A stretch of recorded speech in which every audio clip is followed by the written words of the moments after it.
Hello everyone, मेरा नाम है सागर बलूनी और मैं आपका स्वागत करता हूं इस प्यारे से छोटे से आपके अपने चैनल में। तो आज हमारा पीरियोडिक टेबल का लेक्चर नंबर 11 है और ये हमारा लास्ट लेक्चर रहने वाला है पीरियोडिक टेबल का। 10 लेक्चर हमने ऑलरेडी कवर कर चुके हैं और एनसीईआरटी का वर्ल्ड टू वर्ल्ड हम कवर कर चुके हैं। और अब मैं आपको इस लेक्चर के बाद 37 ईयर्स के नीट और एआईपीएमटी के पीवाईक्यू कराऊंगा, एनसीईआरटी एग्जाम्पलर के भी क्वेश्चंस कराऊंगा और एनसीईआरटी की जो एक्सरसाइज में कुछ क्वेश्चंस दे रखे हैं उनका भी आपको सॉल्यूशंस बताऊंगा। और आपको रियलाइज हो जाएगा कि जितना हमने पढ़ा है ना वो मोर देन सफिशिएंट है और क्वेश्चन आपका नीट 2025 में वहीं से बिल्कुल डिट्टो उठ के आएगा। तो अगर आपने सारे लेक्चर्स बिल्कुल तमीज से देखे हैं ना तो कहीं ना कहीं कोई दिक्कत आपको नीट 2025 में पीरियोडिक टेबल से जो क्वेश्चन आएगा उसमें नहीं होने वाली। तो ज्यादा बातें ना करते हुए करते हैं अपना लेक्चर नंबर 11 स्टार्ट। तो ये मैंने लिख दिया पीरियोडिक टेबल लेक्चर नंबर 11, ये हमारा लास्ट लेक्चर रहने वाला है। तो आज का जो टॉपिक है वो है अपना periodic trends in chemical properties. Periodic trends in chemical properties और इसमें सबसे पहले आता है अपना पीरियोडिसिटी ऑफ वैलेंसी, या फिर इसको क्या बोलते हैं अपन, ऑक्सीडेशन स्टेट बोलते हैं। पीरियोडिसिटी ऑफ वैलेंसी और वैलेंसी का दूसरा नाम क्या है सर, ऑक्सीडेशन स्टेट है। ठीक है सर, तो इसकी पीरियोडिसिटी देखते हैं अपन। ठीक है, तो देख बिल्कुल आसानी से समझ में आ जाएगा, बस अपना जो पूरा दिमाग है, पूरा कंसंट्रेशन है इसी लेक्चर में यहीं पे रखना। ठीक है, तो देख सबसे पहली बात आती है कि सर वैलेंसी क्या हुआ, सर वैलेंसी क्या हुआ। ठीक है, तो वैलेंसी अपनी क्या होती है ना, कंबाइनिंग कैपेसिटी होती है किसी एटम की कंबाइनिंग कैपेसिटी होती है। या फिर सरल लैंग्वेज में बोले अपन कि कोई एटम कितने इलेक्ट्रॉन्स को शेयर कर सकता है ना, उसी को अपन क्या बोलते हैं, वैलेंसी बोलते हैं। कोई एक एटम है वो कितने इलेक्ट्रॉन्स को शेयर कर सकता है सर, उसी को अपन क्या बोलते हैं, वैलेंसी बोलते हैं। अभी अच्छे से समझ में आ जाएगा। अब देख यहाँ पर तुमको दो केस देखने हैं तेरे को। तो केस 1 पढ़ते हैं पहले। ठीक है, अगर तेरे पास वैलेंस इलेक्ट्रॉन चाहे एक हो या दो हो या तीन हो, ठीक है, वैलेंस इलेक्ट्रॉन कितने होने चाहिए, एक या दो या तीन। ठीक है, तीन से ज्यादा नहीं होना चाहिए। अगर तीन तक तेरे वैलेंस इलेक्ट्रॉन है तो कौन सा केस लगाएगा, केस नंबर 1। ठीक है, और अब तेरे को क्या बोलना है कि वैलेंसी जो होगी ना, वैलेंसी तेरी नंबर ऑफ वैलेंस इलेक्ट्रॉन के बराबर हो जाएगी। समझ में आई बात। केस नंबर 1 क्या है अपना, कि अगर वैलेंस इलेक्ट्रॉन 1 हुए, 2 हुए या 3 हुए तो यहां पर होगा क्या ना, जो वैलेंसी है अपनी वो मेरे वैलेंस इलेक्ट्रॉन के बराबर हो जाएगी। अभी हम देखेंगे आगे एग्जांपल तो हमको समझ में आ जाएगा। अब केस 2 क्या है सर, केस 2 क्या है, अगर तेरे जो वैलेंस इलेक्ट्रॉन है ना वो 3 से ज्यादा हो गए, या फिर वो 4 हो गया, 5 हो गया, 6, मतलब 3 से ज्यादा होने चाहिए। अगर वैलेंस इलेक्ट्रॉन 3 तक है तो केस 1 लगेगा, और 3 से ज्यादा अगर वैलेंस इलेक्ट्रॉन हो गए तो केस नंबर 2 यहां पर लगेगा। ठीक है, तो केस नंबर 2 कब लगेगा, जब वैलेंस इलेक्ट्रॉन कितने हो जाएंगे, 4 या फिर 4 से ज्यादा। ठीक है, 4 या फिर 4 से ज्यादा, या फिर मैं बोल सकता हूं इसको 3 से ज्यादा। ठीक है, तो देख अगर वैलेंस इलेक्ट्रॉन 3 से ज्यादा हो गए तो मैं क्या बोलूंगा कि जो वैलेंसी है ना सर, जो वैलेंसी है ना उसको अपन कैसे निकालेंगे, 8 माइनस वैलेंस इलेक्ट्रॉन। 8 में से वैलेंस इलेक्ट्रॉन को क्या कर देना, माइनस कर देना, तो तेरी वैलेंसी आ जाएगी। ठीक है, तो केस 1 मैंने बता दिया तेरे को कब लगेगा, जब वैलेंस इलेक्ट्रॉन 3 तक हो। ठीक है, और अगर 3 से ज्यादा वैलेंस इलेक्ट्रॉन हो गए तो कौन सा केस लगाएगा भाई, तू लगाएगा केस नंबर 2। समझ में आ गई बात। ठीक है, तो अब यहां पर एग्जांपल देखते हैं अपन। ये लिखा हुआ है अपना नाइट्रोजन। सर नाइट्रोजन का एटॉमिक नंबर कितना होता है, मुझे पता है नाइट्रोजन का एटॉमिक नंबर होता है 7। तो 7 अगर नाइट्रोजन का एटॉमिक नंबर है तो यहाँ पर इस पे इलेक्ट्रॉन कितने होंगे, 7 ही होंगे। तो यहाँ पर मैं इलेक्ट्रॉनिक कन्फ्यूगेशन लिख दूं क्या, लिख देता हूं। तो मैंने यहाँ पर इलेक्ट्रॉनिक कन्फ्यूगेशन लिख दी 1s2 2s2 2p3। ये मेरी क्या है सर, इलेक्ट्रॉनिक कन्फ्यूगरेशन है। अब देख सर यहाँ पर 1 लिखा हुआ है ना आगे से, मतलब ये कौन सा सेल है सर, के सेल है। फिर इनके आगे 2 लिखा हुआ है ना, मतलब ये कौन सा सेल है सर, एल सेल है।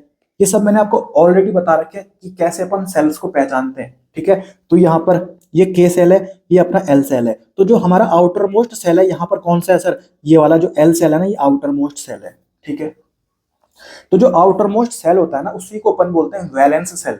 क्या बोलते हैं उसको, वैलेंस सेल।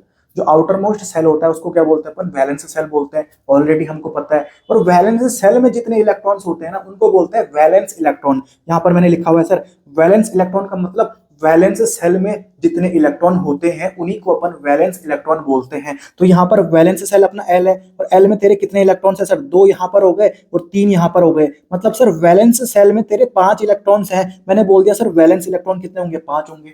ठीक है, वैलेंस इलेक्ट्रॉन कितने होंगे, 5 होंगे। तो तेरे को पता लग गया सर वैलेंस इलेक्ट्रॉन कितने हो गए, 5 हो गए। अब देख, अब तू यहाँ पर केस 1 लगाएगा कि केस 2 लगाएगा। भाई केस 1 तो तब लगाना है जब वैलेंस इलेक्ट्रॉन 1 हो या 2 हो या 3 हो। पर अगर 3 से ज्यादा वैलेंस इलेक्ट्रॉन हो गए तब हमको केस नंबर 2 लगाना पड़ता है। मतलब यहाँ पर सर ये वैल्यू तो 3 से ज्यादा ही है, तो यहाँ पर हमको केस नंबर 2 लगाना पड़ेगा। तो हम यहाँ पर वैलेंसी कैसे निकालेंगे, 8 माइनस वैलेंस इलेक्ट्रॉन। तो 8 माइनस वैलेंस इलेक्ट्रॉन कितने आए थे सर, 5 आए थे। तो 8 माइनस 5 मैंने कर दिया, आंसर आ गया मेरे पास 3। तो यहाँ पर जो नाइट्रोजन है ना उसकी वैलेंसी आ गई सर, कितनी आ गई सर, 3 आ गई। नाइट्रोजन की वैलेंसी कितनी आ गई, 3 आ गई।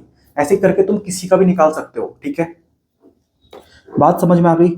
ठीक है, कोई दिक्कत है इसमें, कोई कंफ्यूजन कोई डाउट नहीं होना चाहिए, बिल्कुल आसान बातें हैं यहाँ बिल्कुल। ठीक है, अब देख ये बात ध्यान रखना जो मैं बोल रहा हूं ना आपको कि केस 1 कब लगेगा, केस 2 कब लगेगा। ठीक है, यहां पर ये ध्यान रखना, ये जो मैं केस 1 बता रहा हूं, केस 2 बता रहा हूं ना, ये सिर्फ किसके लिए लागू है sir, S block elements and P block elements के लिए। किसके लिए लागू है सर, ये एस और पी ब्लॉक के एलिमेंट्स के लिए लागू है। ये बात ध्यान रखना। ठीक है, तो ये जो मैं बता रहा हूं आपको वैलेंसी निकालना सिखा रहा हूं कि कब केस 1 लगेगा कब केस 2 लगेगा, ये सिर्फ किसके लिए लागू है सर, जब एस ब्लॉक के एलिमेंट्स होंगे या फिर अपने पी ब्लॉक के एलिमेंट्स होंगे। यहाँ पर जो नाइट्रोजन है वो अपना पी ब्लॉक का एलिमेंट था, तो यहाँ पर क्या मैं केस लगा सकता हूँ, ये वाला खेल चला सकता हूँ, यस सर चला सकता हूँ। वैलेंसी में इसी तरीके से निकालूंगा।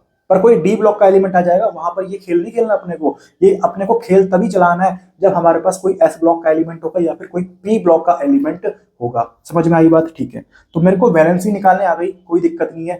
वैलेंस इलेक्ट्रॉन अगर 3 तक हुए तो मैं केस 1 चला दूंगा, और वैलेंस इलेक्ट्रॉन अगर 3 से ज्यादा हो गए ना तो मैं केस 2 चला दूंगा। मेरी वैलेंसी मेरे सामने निकल के आ जाएगी बिल्कुल आसानी से, कोई दिक्कत नहीं है, कोई रॉकेट साइंस इसमें नहीं है। अब अपन आगे बढ़ते हैं।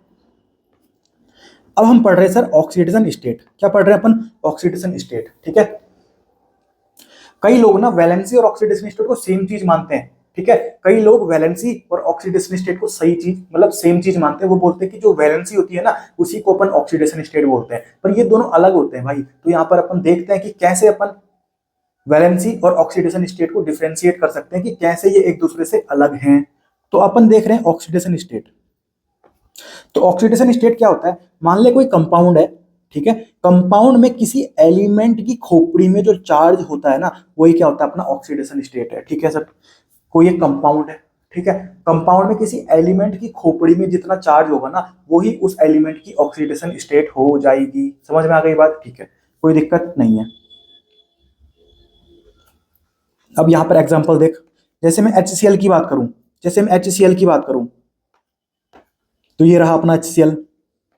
ठीक है, अब यहाँ पर इनके बीच में एक सिंगल बॉन्ड है, तो यहाँ पर तेरे 2 इलेक्ट्रॉन रहे होंगे। ठीक है, तभी तो एक बॉन्ड बना होगा। ठीक है, एक इलेक्ट्रॉन हाइड्रोजन का है और एक इलेक्ट्रॉन क्लोरीन का है। ठीक है, हाइड्रोजन की इलेक्ट्रोनेगेटिविटी मुझे पता है सर 2.1 होगी, और क्लोरीन की कितनी होगी सर, 3 होगी। तो ज्यादा इलेक्ट्रोनेगेटिव कौन है सर, क्लोरीन है। तो क्लोरीन अगर ज्यादा इलेक्ट्रोनेगेटिव है, और इलेक्ट्रोनेगेटिविटी की हमको डिफिनेशन भी पता है कि इलेक्ट्रोनेगेटिव जो एलिमेंट होता है ना उसके पास एबिलिटी होती है शेयर्ड पेयर ऑफ इलेक्ट्रॉन्स को अपनी तरफ खींचने की। तो यहाँ पर जो ये शेयर्ड पेयर ऑफ इलेक्ट्रॉन्स है ना सर, इनको क्लोरीन अपनी तरफ खींच लेगा। ठीक है, तो देख ये वाला इलेक्ट्रॉन तो क्लोरीन का ही था, पर एक एक्स्ट्रा इलेक्ट्रॉन इसके पास आ गया, तो क्लोरीन के पास एक एक्स्ट्रा इलेक्ट्रॉन आ चुका है। यहाँ पर क्लोरीन की खोपड़ी में -1 हो गया, और हाइड्रोजन का एक खुद का इलेक्ट्रॉन चला गया, तो हाइड्रोजन की खोपड़ी में आ गया +1। समझ में आ गई बात। तो हाइड्रोजन की ऑक्सीडेशन स्टेट इस HCl कंपाउंड में कितनी है सर, +1 है, और क्लोरीन की ऑक्सीडेशन स्टेट कितनी है सर, -1 है। तो मैंने वही तो बोला कि जो एलिमेंट जो किसी कंपाउंड में प्रेजेंट है उनकी खोपड़ी में जो चार्ज होता है ना वही उस एलिमेंट का ऑक्सीडेशन स्टेट होता है। बात समझ में आ गई, कोई दिक्कत नहीं होनी चाहिए। अब अपन आगे बढ़ते हैं। जैसे मैं H2O को ले लूं, तो H2O का मैंने यहाँ पर स्ट्रक्चर बना दिया, यस सर। ठीक है, अब देख यहाँ पर इनके बीच में बॉन्ड है, यहाँ पर मैं बना देता हूँ वापस से। ठीक है, जैसे ये अपना OH और ये H। ठीक है, तो यहाँ पर एक बॉन्ड इधर से है, तो यहाँ पर तेरे 2 इलेक्ट्रॉन रहे होंगे। ठीक है, यहाँ पर भी तेरे 2 इलेक्ट्रॉन रहे होंगे। अगर मैं अभी पहले लेफ्ट साइड की बात करता हूँ, ठीक है, तो यहाँ पर हाइड्रोजन की इलेक्ट्रोनेगेटिविटी कितनी होती है सर, 2.1 होती है, और ऑक्सीजन की कितनी होती है, 3.5 होती है। तो ज्यादा इलेक्ट्रोनेगेटिव कौन है सर, ऑब्वियस सी बात है ऑक्सीजन है। तो ऑक्सीजन यहाँ पर दोनों इलेक्ट्रॉन्स को अपनी तरफ खींच लेगा। ठीक है, तो यहाँ पर H तो प्लस हो गया। ठीक है, और ऑक्सीजन क्या हो जाएगा, माइनस हो गया। ठीक है। पर अभी इधर का एक और बॉन्ड बचा हुआ है, इसमें भी सेम ऐसा ही चलेगा। तो यहाँ पर ये वाला H भी क्या हो जाएगा, प्लस हो जाएगा, और यहाँ पर O माइनस एक और हो जाएगा, तो मैंने लिख दिया O-2। ठीक है, तो ऑक्सीजन की खोपड़ी में यहाँ पर क्या हो गया, -2 हो गया, और 2 H प्लस यहाँ पर निकल गए। तो यहाँ पर जैसे हाइड्रोजन है ना, तो हाइड्रोजन की खोपड़ी में कितना चार्ज है, +1 है, तो हाइड्रोजन की ऑक्सीडेशन स्टेट यहाँ पर कितनी है सर, +1 है। सिमिलरली ऑक्सीजन की ऑक्सीडेशन स्टेट यहाँ पर कितनी होगी, -2 होगी। समझ में आ गई बात, कोई दिक्कत नहीं है। ठीक है, अब देख एक बात तुमने गौर करी क्या, तुमने एक बात गौर करी, जब हम वैलेंसी पढ़ रहे थे ना, तो वैलेंसी की जो वैल्यू आ रही थी ना, वो 3 आ गई थी ना, तो इसमें प्लस लिखा हुआ है ना माइनस लिखा हुआ है, कोई साइन नहीं लिखा हुआ आगे से। ठीक है, तो हमको यहाँ से पता लग गया कि जो वैलेंसी है ना, वैलेंसी है ना, जो वैलेंसी में प्लस माइनस हम नहीं लिखते सर, आगे से प्लस माइनस नहीं लिखते, पर जब हम ऑक्सीडेशन स्टेट लिख रहे हैं ना, तो यहाँ पर आगे से प्लस और माइनस हमको लिखना पड़ेगा यार। तो देख यहाँ पर मैंने -2 लिख दिया, यहाँ पर +1 लिख दिया, समझ में आ रही है बात। ठीक है, तो ऑक्सीडेशन स्टेट में हम आगे से प्लस माइनस लिखते हैं, पर जब हम वैलेंसी लिखते हैं ना, तो वैलेंसी में हम प्लस माइनस का साइन नहीं लगाते, वो एक होल नंबर होता है। वैलेंसी हमेशा क्या होगी सर, होल नंबर होने वाली है। क्या होने वाली है, होल नंबर। जैसे 1 2 3 4 5 ये सब क्या होते हैं, अपने होल नंबर होते हैं। पर जब हम बात करते हैं ऑक्सीडेशन स्टेट की ना, तो ऑक्सीडेशन स्टेट तेरा फ्रैक्शन में भी आ सकता है। फ्रैक्शन मतलब जैसे 3/4 4/3 1/2, इनको अपन क्या बोलते हैं, फ्रैक्शन बोलते हैं। ठीक है, तो वैलेंसी हमारी कभी भी फ्रैक्शन में नहीं आएगी, हमेशा होल नंबर रहेगी। पर ऑक्सीडेशन स्टेट आप आज के बाद अपना लड़का जानता है कि ऑक्सीडेशन स्टेट तेरी कहीं ना कहीं फ्रैक्शन भी हो सकती है। ठीक है, दूसरी बात क्या बात हुई कि सर जो अपनी वैलेंसी है ना, उसमें मैं प्लस माइनस आगे से नहीं लगाता, पर जब मैं ऑक्सीडेशन स्टेट लिखता हूं तो आगे से प्लस माइनस भी लगाता हूं। बात क्लियर है। तो यहाँ पर ये डिफरेंसेस हैं अपने कहीं ना कहीं वैलेंसी और ऑक्सीडेशन स्टेट में। ठीक है, तो तुम यहां से खुद से सोचो, खुद से सोचो ज्यादा अच्छी बात कौन सी है, वैलेंसी या ऑक्सीडेशन स्टेट। अच्छी चीज कौन सी है सर, वैलेंसी अच्छी चीज नहीं है, अच्छी चीज कौन सी है, ऑक्सीडेशन स्टेट है। अगर वैलेंसी तेरे को बोलेगा कि जो नाइट्रोजन है उसकी वैलेंसी कितनी है सर, 3 है। ठीक है, और ये अच्छे तरीके से मैं कैसे लिखूंगा, सर नाइट्रोजन की खोपड़ी में -3 लगा दो। इसने यहाँ पर ऑक्सीडेशन स्टेट में ये भी बोल दिया कि आगे से माइनस और लगेगा, तो यहाँ पर जो हमारी बातें वो और एक्स्ट्रा चीजें हमको पता लग रही है कि आगे से साइन कौन सा होगा, प्लस होगा या माइनस होगा। ये बातें हमको कौन बताती है, ऑक्सीडेशन स्टेट बताती है। तो हमको बोलना है सर कि जो ऑक्सीडेशन स्टेट है वो ज्यादा अच्छी चीज है, और जो वैलेंसी है उससे ज्यादा अच्छी है ये। ठीक है, तो हमको यहाँ पर पता लग गया कि वैलेंसी और ऑक्सीडेशन स्टेट के बीच में क्या डिफरेंस है। ठीक है, आज के दिन में प्रीफर ज्यादा किसको किया जाता है, ऑक्सीडेशन स्टेट को ज्यादा प्रीफर किया जाता है, उसको ज्यादा मान्यता दी जाती है सर। ठीक है, क्योंकि हमको पता है ज्यादा इंफॉर्मेशन हमको कौन बताता है, ऑक्सीडेशन स्टेट ही बताता है। ठीक है, अब अपन आगे बढ़ते हैं। ये आपको जो मैंने पढ़ाया, आपको इसको रीडिंग करनी है, आपको समझ में आ जाएगा। सारी चीजें मैंने हर वर्ड टू वर्ड एनसीईआरटी का यहाँ पर आपको कवर करवा दिया है, बिल्कुल आसानी से आपको जब इसको पढ़ोगे तो समझ में आ जाएगा। अब अपन आगे बढ़ते हैं। अब यहां पर देख क्या लिखा हुआ है, the valency is the most characteristic property of an element. ठीक है, and can be understood in the terms of electronic configuration. ठीक है, ये तो हमने देख लिया ऊपर कि जो वैलेंसी है ना, वहां पर हम इलेक्ट्रॉनिक कन्फिग्रेशन लिख रहे थे क्या, यस सर, तभी तो हमको पता लगा कि वैलेंस इलेक्ट्रॉन कितने होंगे, तभी तो हम केस 2 लगाएंगे, केस 1 लगाएंगे। समझ में आई बात। ठीक है, तो वही बात लिखी हुई है कि जब तुम वैलेंसी निकालोगे तो वहां पर तुमको इलेक्ट्रॉनिक कन्फिग्रेशन निकालनी पड़ेगी। ठीक है, अब अपन आगे बढ़ते हैं।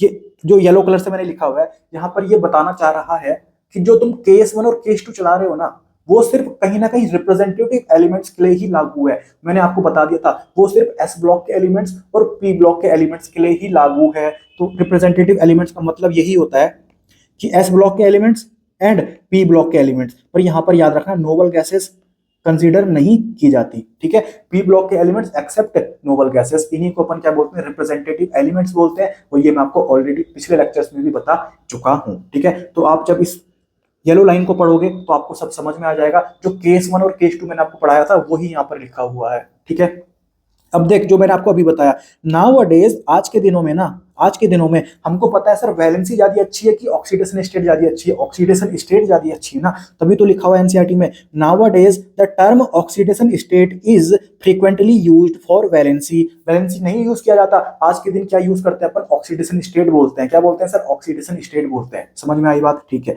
अब आगे देखते हैं अपन।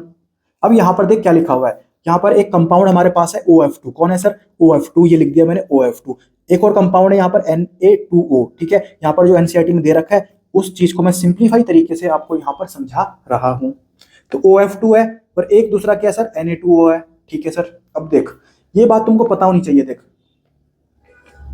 जो फर्स्ट ग्रुप के एलिमेंट्स होते हैं ना, फर्स्ट ग्रुप के एलिमेंट्स मतलब एल्काली मेटल्स, ठीक है सर। और जो सेकंड ग्रुप के एलिमेंट्स होते हैं उनको क्या बोलते हैं अपन, उनको बोलते हैं एल्कलाइन अर्थ मेटल्स, ठीक है, हमको पता है। जो 17th ग्रुप के एलिमेंट्स होते हैं उनको क्या बोलते हैं सर, हेलोजेंस बोलते हैं, ठीक है। हमेशा ध्यान रखना सर, जो फर्स्ट ग्रुप के एलिमेंट्स होंगे उनकी खोपड़ी में चार्ज होता है सर +1, जो सेकंड ग्रुप के एलिमेंट्स होंगे उनकी खोपड़ी में चार्ज होता है +2। ये तो हमेशा फिक्स है, फर्स्ट ग्रुप का एलिमेंट है +1 चार्ज ही होगा, सेकंड ग्रुप का एलिमेंट है +2 चार्ज ही होगा खोपड़ी में। और +2 -2 जब ये मैं बोल रहा हूँ ना, चार्ज बोल रहा हूँ, इसको क्या बोलते हैं, ऑक्सीडेशन स्टेट बोलते हैं ना। अभी तो हमने देखा थोड़ी देर पहले, मतलब जो फर्स्ट ग्रुप के एलिमेंट्स हैं उनका ऑक्सीडेशन स्टेट कितना होगा सर, +1 होगा। और जो सेकंड ग्रुप के एलिमेंट्स होंगे उनका ऑक्सीडेशन स्टेट हमेशा क्या होगा सर, +2 होगा, ठीक है। और जो 17th ग्रुप के एलिमेंट्स होते हैं ना, उनकी खोपड़ी में क्या होता है सर, -1 लिखा होता है। मतलब कहीं ना कहीं उनका ऑक्सीडेशन स्टेट क्या होता है, जनरली -1 होता है, ठीक है। समझ में आई बात, ठीक है। अब देख, यहां पर हमको ना जो ऑक्सीजन है, जो ये ऑक्सीजन है, इनका ऑक्सीडेशन स्टेट निकालना है, ठीक है। इनका तो फिक्स होता है ना, इनका तो फिक्स होता है।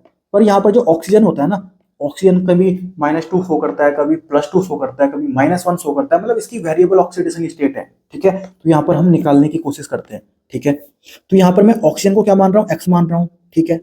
ऑक्सीजन की जो ऑक्सीडेशन स्टेट है उसको क्या मान रहा हूँ मैं, एक्स मान रहा हूँ, ठीक है। अब देख फ्लोरीन की कितनी होगी, फ्लोरीन तो यहाँ पर हेलोजन में आएगा, तो हेलोजन की कितनी होगी सर, -1 होगी, ठीक है। तो फ्लोरीन की कितनी है सर, -1 है। पर फ्लोरीन यहाँ पर एक थोड़ी है, फ्लोरीन के दो है ना, दो एटम्स हैं फ्लोरीन के। तो यहाँ पर मेरे को -1 × 2 करना पड़ेगा, तो क्या हो जाएगा, -2 हो जाएगा, ठीक है। तो x -2 = 0 कर दिया, x = क्या आ जाएगा, +2 आ जाएगा। मतलब जो यहाँ पर ऑक्सीजन प्रेजेंट है उसकी खोपड़ी में चार्ज कितना आ गया, +2 आ गया। ऑक्सीजन की ऑक्सीडेशन स्टेट यहाँ पर कितनी होगी सर, OF2 में +2 होगी। समझ में आई बात, ठीक है। अब अपन आगे बढ़ते हैं। यहां पर एक कंपाउंड दे रखा है Na2O, ठीक है। अब देख सोडियम, सोडियम तो अपना फर्स्ट ग्रुप का एलिमेंट है सर, और फर्स्ट ग्रुप में मैंने आपको बताया कि हमेशा खोपड़ी में ऑक्सीडेशन स्टेट कितनी होगी सर, +1 होगी। पर यहाँ पर जो सोडियम लिखा हुआ है ना, 2 लिखे हुए हैं, +1 तो एक सोडियम की होगी ना, 2 एटम है सोडियम के, तो +2 होगी, क्योंकि +1 × 2 +2 हो गया ना। तो यहाँ पर मैंने लिखा +2, मतलब प्लस नहीं लिखते ना अपन जनरली, तो 2 + x, x किसका निकाल रहे हैं अपन, ऑक्सीजन का निकाल रहे हैं। तो 2 + x = 0 कर दिया मैंने, तो यहाँ पर x = क्या आ जाएगा, -2 आ जाएगा, ठीक है सर। तो यहाँ पर पता लग गया कि जो ऑक्सीजन है ना, उसकी खोपड़ी में चार्ज कितना होगा, यहाँ पर -2 होगा, मतलब उसका ऑक्सीडेशन स्टेट क्या हो गया सर, -2 हो गया, ठीक है। तो यहाँ पर देख ऑक्सीजन यहाँ पर भी प्रेजेंट था, ऑक्सीजन यहाँ पर भी प्रेजेंट था, पर यहाँ पर एक जगह ऑक्सीजन की खोपड़ी में +2 आ गया, एक जगह -2 आ गया। समझ में आई बात, ठीक है। अगर हम वैलेंसी निकालते ना, अगर हम वैलेंसी निकालते तो वैलेंसी सीधा इतना बोलता कि सिर्फ वैलेंसी कितनी होगी सर, 2 होगी। +2 का भी पता नहीं लगता, -2 का भी पता नहीं लगता।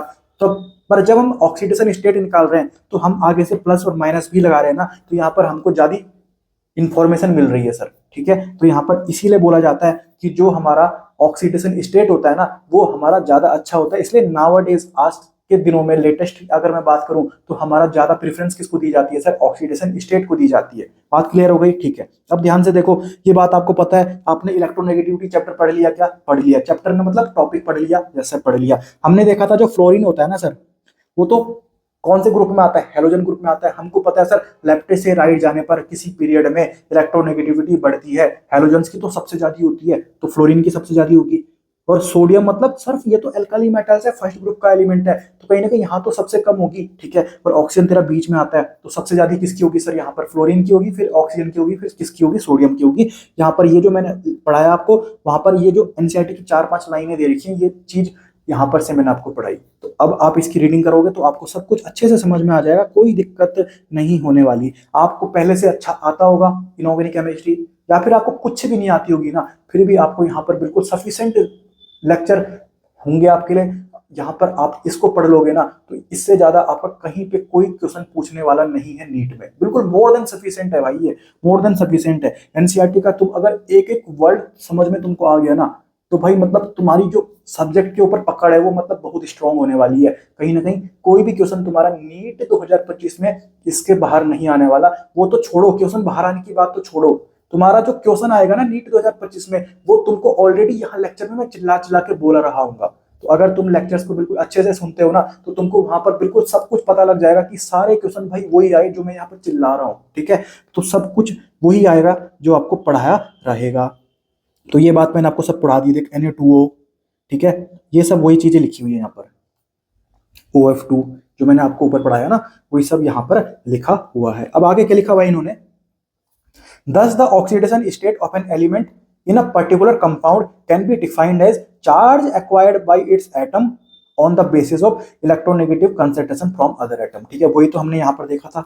जैसे मैं बात करूँ HCl की, ठीक है, तो यहाँ पर ज्यादा इलेक्ट्रोनेगेटिव कौन है सर, क्लोरीन था। तो क्लोरीन ने यहाँ पर शेयर्ड पेयर ऑफ इलेक्ट्रॉन्स को अपनी तरफ खींच लिया, ठीक है, तो उसकी खोपड़ी में कितना आ गया, -1 आ गया। हाइड्रोजन की खोपड़ी में कितना आ गया था, +1 आ गया था। वही चीज यहाँ पर लिखी हुई है, ठीक है। अब अपन आगे बढ़ते हैं, तो यहाँ पर आपको एनसीईआरटी में एक क्वेश्चन देखने को मिलेगा, प्रॉब्लम नंबर 3.8, ठीक है। तो यहाँ पर क्वेश्चन क्या लिखा हुआ है, using the periodic table predict the formulas of compound which might be formed by the following pairs of element. ठीक है, पहला क्वेश्चन क्या दे रखा है, सिलिकॉन एंड ब्रोमीन का। ठीक है, तो पहला अपन सॉल्व करते हैं।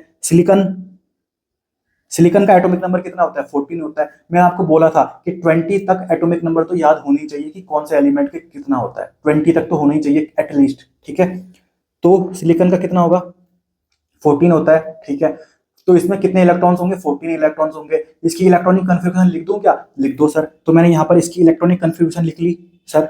ठीक है, अब हम यहाँ पर क्या निकाल रहे हैं, वैलेंसी निकाल रहे हैं। क्या निकाल रहे हैं, वैलेंसी निकाल रहे हैं। ठीक है, अब देख, तो यहाँ पर वैलेंसी सेल कौन सा होगा सर, ये के सेल हो गया, ये एल सेल हो गया, इनके आगे 3 लिखा हुआ था, मतलब ये अपना एम सेल हो गया। ठीक है, तो ये अपना एम सेल हो गया, मतलब सबसे वैलेंस सेल कौन सा है, एम सेल है। तो इसमें जो इलेक्ट्रॉन्स प्रेजेंट होंगे वही तो अपने वैलेंस इलेक्ट्रॉन होंगे। तो वैलेंस इलेक्ट्रॉन कितने हो गए सर, 2 और 2 4 हो गए। ये मैंने लिख दिया 4। ठीक है, तो कहीं ना कहीं यहाँ पर केस 1 लगेगा या केस 2 लगेगा सर, केस 2 लगेगा, क्योंकि यहाँ पर 3 से ज्यादा वैलेंस इलेक्ट्रॉन है। तो यहाँ पर मैंने केस 2 लगाया। तो यहाँ पर मेरे को वैलेंसी कैसे निकालनी है, 8 माइनस वैलेंस इलेक्ट्रॉन 4 थे, तो 8 - 4, आंसर आ गया मेरा 4। मतलब वैलेंसी कितनी आ गई सर, 4 आ गई।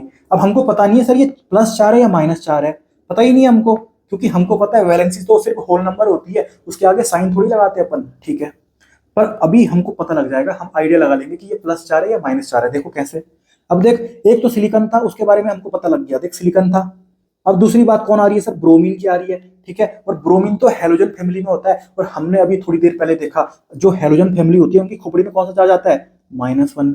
अभी तो हमने देखा ऊपर पे, ये देख, ये जो 17th ग्रुप के एलिमेंट्स होते हैं इन्हीं को तो अपन हेलोजेंस बोलते हैं ना, उनकी खोपड़ी में चार्ज क्या होगा सर, -1 होगा। ठीक है सर, तो यहाँ पर ब्रोमीन अपना हेलोजन फैमिली का है, खोपड़ी में चार्ज लगा दिया -1। ठीक है, तो बात क्लियर है।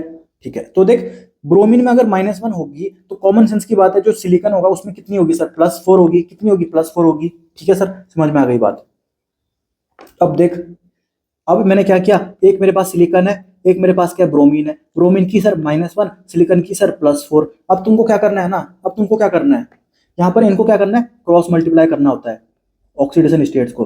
तो जो 1 है ना वो सिलिकॉन के नीचे आ जाएगा। अब माइनस प्लस से कोई मतलब नहीं है, ठीक है, माइनस प्लस से कोई मतलब नहीं है, उनका जो मैग्नीट्यूड है वो लेना है अपने को। और जो दूसरा ब्रोमीन है और उसके नीचे क्या आ जाएगा, जो सिलिकॉन की खोपड़ी में था, 4 आ जाएगा। तो यहाँ पर आंसर क्या आ जाएगा मेरा, SI1 Br4। SI1 को अपन लिखते ही नहीं है भाई, 1 को अपन लिखते थोड़ी है, इसका मतलब ही है कि वो यहाँ पर 1 था।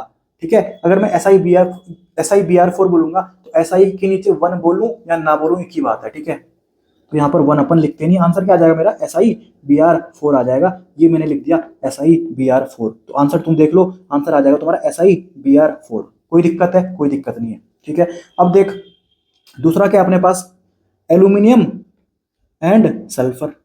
ठीक है, तो पहले अपन एल्यूमिनियम का देखते हैं। ठीक है, तो एल्यूमिनियम का एटॉमिक नंबर कितना होता है, 13 होता है, ये आपको पता होना चाहिए, 13। तो यहाँ पर मैंने इसकी इलेक्ट्रॉनिक कन्फिग्रेशन लिख दी, आपको इलेक्ट्रॉनिक कन्फिग्रेशन लिखना आता है। ठीक है, तो यहाँ पर ये के सेल हो गया, ये एल सेल हो गया, ये एम सेल हो गया। तो सबसे बाहर वाला सेल, सबसे वैलेंस सेल, सबसे आउटर मोस्ट सेल कौन सा है सर, एम सेल है। तो इसमें जो इलेक्ट्रॉन्स होंगे उन्हीं को अपन क्या बोलेंगे, वैलेंस इलेक्ट्रॉन। तो वैलेंस इलेक्ट्रॉन कितने हो गए, 2 और 1 3 हो गए।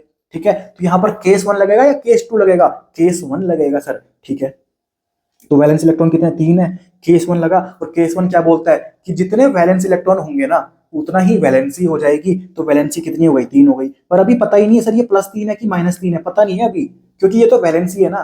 ठीक है, कोई दिक्कत नहीं है, अभी पता लग जाएगी। अब देख, ये क्या है सर, सल्फर है, क्योंकि दूसरा क्या दे रखा था अपने को, सल्फर दे रखा था, एल्यूमिनियम और सल्फर के बीच का फॉर्मूला बनाना है अपने को, ठीक है। तो सल्फर का एटॉमिक नंबर कितना होता है सर, 16 होता है, मतलब इसमें इलेक्ट्रॉन्स कितने होंगे सर, 16 होंगे। इसकी क्या मैं इलेक्ट्रॉनिक कन्फ्लिक्शन लिख दूं, क्या लिख दूं, तो लिख दूं क्या, लिख दी मैंने, ठीक है। अब यहाँ पर देख, ये अपना के सेल है, ये अपना एल सेल है, ये अपना एम सेल है।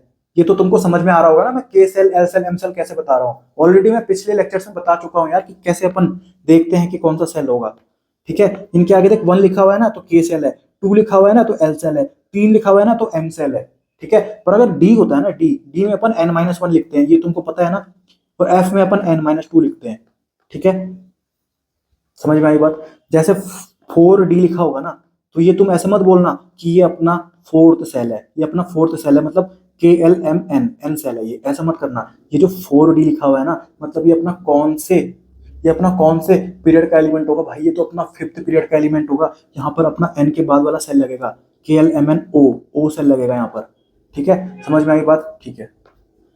तो ये चीजें मैं आपको ऑलरेडी बता चुका हूं, मैं उम्मीद करता हूं आपको समझ में आ रही होंगी। तो यहाँ पर आपको पता है किसी भी इलेक्ट्रॉनिक कन्फ्लिक्शन में कैसे अपन सेल लिखते हैं। और जब मैंने देखा कि जो एम सेल है वो सबसे बाहर वाला सेल है, मतलब वो अपना आउटर मोस्ट सेल है, मतलब वो अपना वैलेंस सेल है, तो उसमें जितने इलेक्ट्रॉन्स होंगे वही अपने क्या होंगे, वैलेंस इलेक्ट्रॉन होंगे। तो वैलेंस इलेक्ट्रॉन कितने हो गए सर, 2 और 4 6 हो गए सर। सर यहाँ पर केस 1 लगेगा या केस 2 लगेगा सर, 3 से ज्यादा वैलेंस इलेक्ट्रॉन है तो केस 2 लगाओ ना, तो केस 2 लगाते हैं। और वैलेंसी कैसे निकालेंगे अपन केस 2 के जरिए, 8 माइनस वैलेंस इलेक्ट्रॉन, तो 8 माइनस 6 मैंने किया, आंसर आ गया मेरा 2। तो 2 मेरे पास यहाँ पर क्या आ चुकी है, वैलेंसी आ चुकी है। पर अभी पता ही नहीं है कि ये +2 है या -2 है, ये अपना +2 है या -2 है, ये पता ही नहीं है अपने को। अब ध्यान से देखो यार, एक तो अपना एल्यूमिनियम है और एक अपना सल्फर है, ठीक है। तो हमको सेकंड पीरियड पता है, lithium, beryllium, boron, carbon, nitrogen, oxygen, fluorine, ठीक है। एल्यूमिनियम कहां पर होगा, बोरोन के नीचे एल्यूमिनियम होता है, बिना LH गरम इंडेंट टी। और सल्फर कहाँ होता है, ऑक्सीजन के नीचे सल्फर होता है। और हमको पता है लेफ्ट से राइट जाने पर क्या होती है सर, इलेक्ट्रोनेगेटिविटी बढ़ती है। मतलब सर जो ये ऑक्सीजन के नीचे सल्फर होगा ना, सल्फर की खोपड़ी में क्या होगा सर, -2 वाला होगा, सल्फर की खोपड़ी में क्या होगा, -2 होगा। तो यहाँ पर हमने 2 तो निकाल दिया, 2 तो निकाल दिया, पर ये क्या होगा सर, -2 होगा, क्योंकि इसकी इलेक्ट्रोनेगेटिविटी ज्यादा होती है, किसकी, सल्फर की, किससे, एल्यूमिनियम से। तो यहाँ पर हमको पता लग गया कि जो एल्यूमिनियम होगा उसकी खोपड़ी में क्या होगा सर, +3 होगा, ठीक है। तो अब मेरे को पता लग गया, तो यहाँ पर मैंने लिख दिया Al +3 और S -2। और अब मैं क्या करता हूँ सर, क्रॉस मल्टीप्लीकेशन करता हूँ, तो ये 3 यहाँ पर चला जाएगा और वो 2 तेरा यहाँ पर चला जाएगा। आंसर आ गया तेरा Al2S3, ये लिख दिया मैंने, देख Al2S3। तो यहाँ पर तू चेक भी कर सकता है, ये लिखा हुआ है देख Al2S3। समझ में आई बात, कोई दिक्कत, कोई कंफ्यूजन, कोई डाउट नहीं होना चाहिए। अब अपन बात करें, क्या हमारे पास जब नीट में क्वेश्चन आएगा तो हम क्या वहां पर 2 मिनट तक यही खेलते रहेंगे क्या, नहीं भाई, इतना टाइम थोड़ी मिलता वहां पर। तो हमको क्या करना है ना, हमको बस इतनी चीज पता होनी चाहिए कि जो फर्स्ट ग्रुप के एलिमेंट्स होते हैं उनकी खोपड़ी में मैं हमेशा कौन सा चार्ज लगाता हूँ, +1 लगाता हूँ सर, ये लिख दिया मैंने +1। जो सेकंड ग्रुप के एलिमेंट्स होंगे उनकी खोपड़ी में कौन सा चार्ज लगा देना, +2 लगा देना। जो 17th ग्रुप के होते हैं उनकी खोपड़ी में कौन सा लगाते हैं अपन, -1 लगाते हैं, ठीक है। कोई अगर तेरे को 13th ग्रुप का दिख जाए ना, कोई अगर तेरे को 13th ग्रुप का दिख जाए बिना LH गरम इंडेंट टी, बोरोन फैमिली का, तो वहां पर लगाने तो उनकी खोपड़ी में +3। कोई 14th ग्रुप का दिख जाए तो उनकी खोपड़ी में +4 लगा देना। कोई 15th ग्रुप का दिख जाए तो उनकी खोपड़ी में -3 लगा देना। कोई 16th ग्रुप का दिख जाए उनकी खोपड़ी में -2 लगा देना। बात समझ में आ गई, ठीक है। तो तू इनको ध्यान से याद रख सकता है, इसमें कोई तेरे को दिक्कत नहीं होनी चाहिए। तो अभी हमारे पास जो क्वेश्चन पूछा गया था, एक बोला था सिलिकॉन और ब्रोमीन के बीच का फॉर्मूला बनाओ, ठीक है। सिलिकॉन और ब्रोमीन का बीच का फॉर्मूला बनाओ, ठीक है। तो देख, सिलिकॉन तेरी कौन सी फैमिली में आएगा, कार्बन फैमिली में आता है, कार्बन के नीचे तो सिलिकॉन होता है, काशी गए शंकर प्रभु। तो देख, सिलिकॉन की खोपड़ी में कौन सा चार्ज लिख दूं, +4 लिख दे, ये लिख दिया +4। ब्रोमीन तेरा हेलोजन फैमिली में आता है, तो यहाँ पर ब्रोमीन की खोपड़ी में -1 लिख दे, यहाँ पर तेरा आंसर आ जाएगा SiBr4। 2 सेकंड में तेरा आंसर आ गया, कोई दिक्कत हुई, कोई दिक्कत नहीं हुई।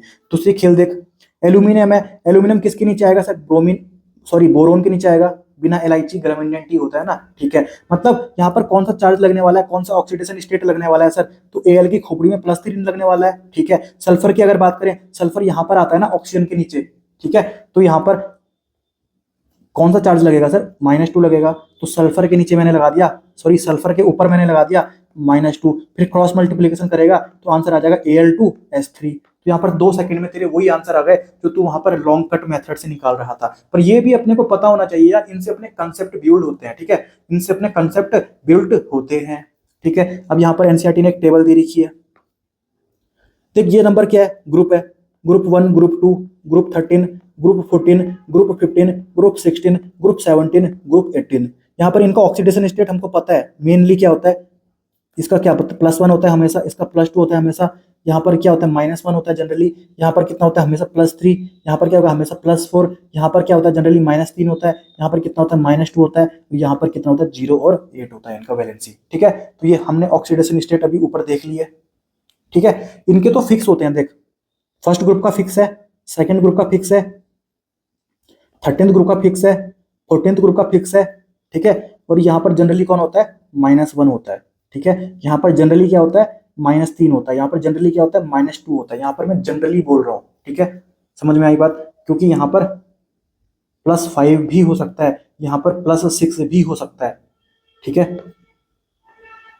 तो ये अपने को ध्यान रखना है। अभी अपन जाके जैसे आगे बढ़ेंगे ना तो अपने को बिल्कुल अच्छे से समझ में आ जाएगा, बहुत सारे एग्जाम्पल प्रैक्टिस हम यहाँ पर करने वाले हैं। अब यहाँ पर एनसीईआरटी में एक और टेबल दे रखी है, formula of hydride and formula of oxide. तो सबसे पहले अपन देखते हैं फॉर्मूला ऑफ हाइड्राइड, ठीक है।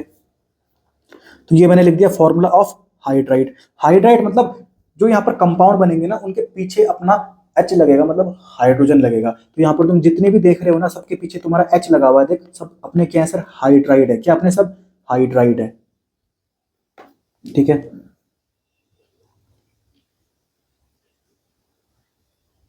अब देख सबसे पहले अपन बात करते हैं फर्स्ट ग्रुप की, मतलब एल्काली मेटल्स की। यहाँ पर कौन कौन एलिमेंट्स आते हैं, लीना की रब से फरियाद, ठीक है। तो हमको पता है सर जो फर्स्ट ग्रुप के एलिमेंट्स होते हैं उनका ऑक्सीडेशन स्टेट कितना होता है सर, अभी हमने देखा कितना होता है +1 होता है। मतलब अगर मैं फर्स्ट ग्रुप के कोई एलिमेंट है ना उसको मैं M मान रहा हूं तो M की खोपड़ी में चार्ज क्या होगा सर +1 होगा, बात समझ में आ रही है। तो M की खोपड़ी में मैंने +1 लगा दिया। और यहाँ पर अपन क्या कर रहे हैं हाइड्राइड बना रहे हैं ना, तो हाइड्रोजन की खोपड़ी में या तो तेरे को +1 लगाना है या तो तेरे को -1 लगाना है, इतना ध्यान रखना। हाइड्रोजन की खोपड़ी में या तो +1 होगा या तो -1 होगा। देख प्लस वाला तो आ गया खिलाड़ी, तो अब माइनस वाला बचा, तो यहाँ पर तू कौन सा लगाएगा सर H-1 लगा देगा, समझ में आई, ठीक है। तो यहाँ पर हाइड्रोजन की खोपड़ी में क्या लगा देगा H-1 लगा देगा, ठीक है, सॉरी -1 लगा देगा। अब यहाँ पर तेरे को क्या करना है क्रॉस मल्टीप्लीकेशन करना है, ठीक है। तो आंसर तेरा क्या आ जाएगा M1 H1, 1 को अपन लिखते नहीं, आंसर क्या आ जाएगा MH आ जाएगा, क्या आ जाएगा MH आ जाएगा, ये तुम्हारा बन गया। तो फर्स्ट ग्रुप के जो हाइड्राइड्स होते हैं वो कैसे होते हैं MH होते हैं। यहाँ पर M क्या अपना, M अपना फर्स्ट ग्रुप का कोई एलिमेंट है, जैसे LiH हो गया, NaH हो गया, KH हो गया, वही तो यहाँ पर लिखे हुए LiH NaH KH, समझ में आई बात, ठीक है। अब बात करते हैं अपन सेकेंड ग्रुप की, ठीक है। तो सेकंड ग्रुप में मुझे पता है यहाँ पर जो एलिमेंट्स होते हैं उनकी खोपड़ी में चार्ज क्या होता है, उनका ऑक्सीडेशन स्टेट कितना होता है +2 होता है। यहाँ पर मैंने आपको बताया था सेकंड ग्रुप में, ठीक है। तो यहाँ पर मैं M मान रहा हूँ, M मेरा कोई सेकंड ग्रुप का एलिमेंट है, उसकी खोपड़ी में मैंने +2 लिख दिया, ठीक है, ठीक है। तो यहाँ पर प्लस वाला खिलाड़ी आ चुका है तो माइनस वाला लिखेंगे ना, जो हाइड्रोजन का आएगा वो माइनस वाला आएगा क्योंकि प्लस वाला ऑलरेडी आ चुका है। तो मैंने यहाँ पर लिख दिया सर H-1, तो समझ में आ गई बात। अब कुछ नहीं करना, क्रॉस मल्टीप्लिकेशन करना है। तो यहाँ पर M के नीचे आ जाएगा 1 और H के नीचे आ जाएगा 2, तो 1 को अपन लिखते नहीं है, मैं बोल दूंगा सर MH2, क्या बोल दूंगा MH2। तो यहाँ पर देख M क्या है मेरा M क्या है सेकंड ग्रुप का एलिमेंट है। तो यहाँ पर कैल्शियम अपना सेकंड ग्रुप का एलिमेंट होता है, यहाँ पर मैंने लिख दिया CaH2, यहाँ पर एनसीईआरटी में दे रखा है CaH2, समझ में आई बात, ठीक है। आगे बढ़ते हैं अपन 13th ग्रुप का देखते हैं। तो यहाँ पर मुझे पता है 13th ग्रुप में ऑक्सीडेशन स्टेट कितनी होती है सर +3 होती है, ठीक है। तो 13th ग्रुप का कोई एलिमेंट होगा उसको मैं M बोल रहा हूं, तो M की खोपड़ी में मैंने +3 लगा दिया, तो प्लस वाला खिलाड़ी आ चुका है। तो H कौन सा आएगा, H+1 वाला आएगा या H-1 वाला आएगा, H-1 वाला आएगा, ठीक है, ये बना दिया मैंने। अब मेरे को दोनों पता लग गए, तो यहाँ पर अब क्या करना है सिर्फ क्रॉस मल्टीप्लिकेशन करना है। तो M के नीचे क्या आ जाएगा 1 आ जाएगा और H के नीचे क्या आ जाएगा 3 आ जाएगा। 1 को अपन लिखते नहीं है तो क्या हो जाएगा अपना MH3, ठीक है। और यहाँ पर M क्या है, M अपना 13th ग्रुप का कोई एलिमेंट है, ठीक है। तो जैसे मैंने बोल दिया AlH3, जैसे मैंने बोल दिया BH3, तो B1H3, समझ में आई बात, ठीक है। तो यहाँ पर जो BH3 होता है ना ये डाइमर के फॉर्म में एग्जिस्ट करता है, इसको अपन बोलते हैं B2H6, समझ में आई बात, B2H6 ये BH3 का डाइमर ही तो है। तो वही एनसीईआरटी ने दे रखे हैं, देख B2H6 और AlH3। समझ में आई बात? ठीक है, आगे बढ़ते हैं अपन। 14th ग्रुप का एलिमेंट, यहाँ पर मैं M ले रहा हूँ, तो M की खोपड़ी में ऑक्सीडेशन स्टेट क्या आएगा? +4 आएगा। 14th ग्रुप का ऑक्सीडेशन स्टेट कितना होता है? +4 होता है सर। तो यहाँ पर मैंने M की खोपड़ी में लगा दिया +4। ठीक है, तो प्लस वाला खिलाड़ी आ गया, तो H कौन सा आएगा? माइनस वाला आएगा। ठीक है, अब हमारे पास दोनों आ गए, हमको क्रॉस मल्टीप्लिकेशन करना है। ठीक है, तो देख M1 आएगा और H क्या आ जाएगा? 4 आ जाएगा। 1 को अपन लिखते नहीं है, तो क्या आ जाएगा सर? MH4 आ जाएगा। क्या आ जाएगा? MH4 आ जाएगा। यहाँ पर M जो है ना, वो 14th ग्रुप का एलिमेंट है, तो यहाँ पर CH4 भी हो सकता है, SiH4 भी हो सकता है, GeH4 भी हो सकता है, SnH4 भी हो सकता है। यहाँ पर देख एनसीईआरटी में दे रखा है CH4, SiH4, GeH4, SnH4। ठीक है, अब बात आती है 15th ग्रुप की। ठीक है, ये रहा अपना 15th ग्रुप। ठीक है, तो यहाँ पर देख, जो 15th ग्रुप का खेल होता है ना,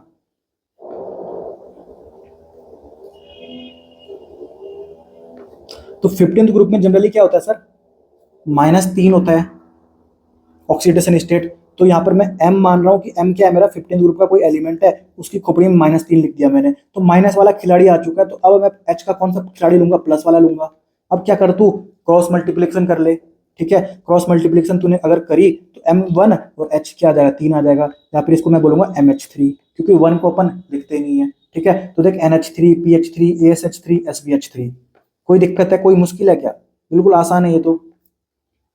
वही चीज यहाँ पर लिखी हुई है, देख NH3, PH3, ASH3। ठीक है, अब आया अपना 16th ग्रुप, तो ये अपना 16th ग्रुप। ठीक है, तो 16th ग्रुप में जो एलिमेंट होंगे उनका ऑक्सीडेशन स्टेट क्या होता है सर? मैंने आपको बताया था -2 होता है। देख -2 क्या होता है? -2 होता है सर।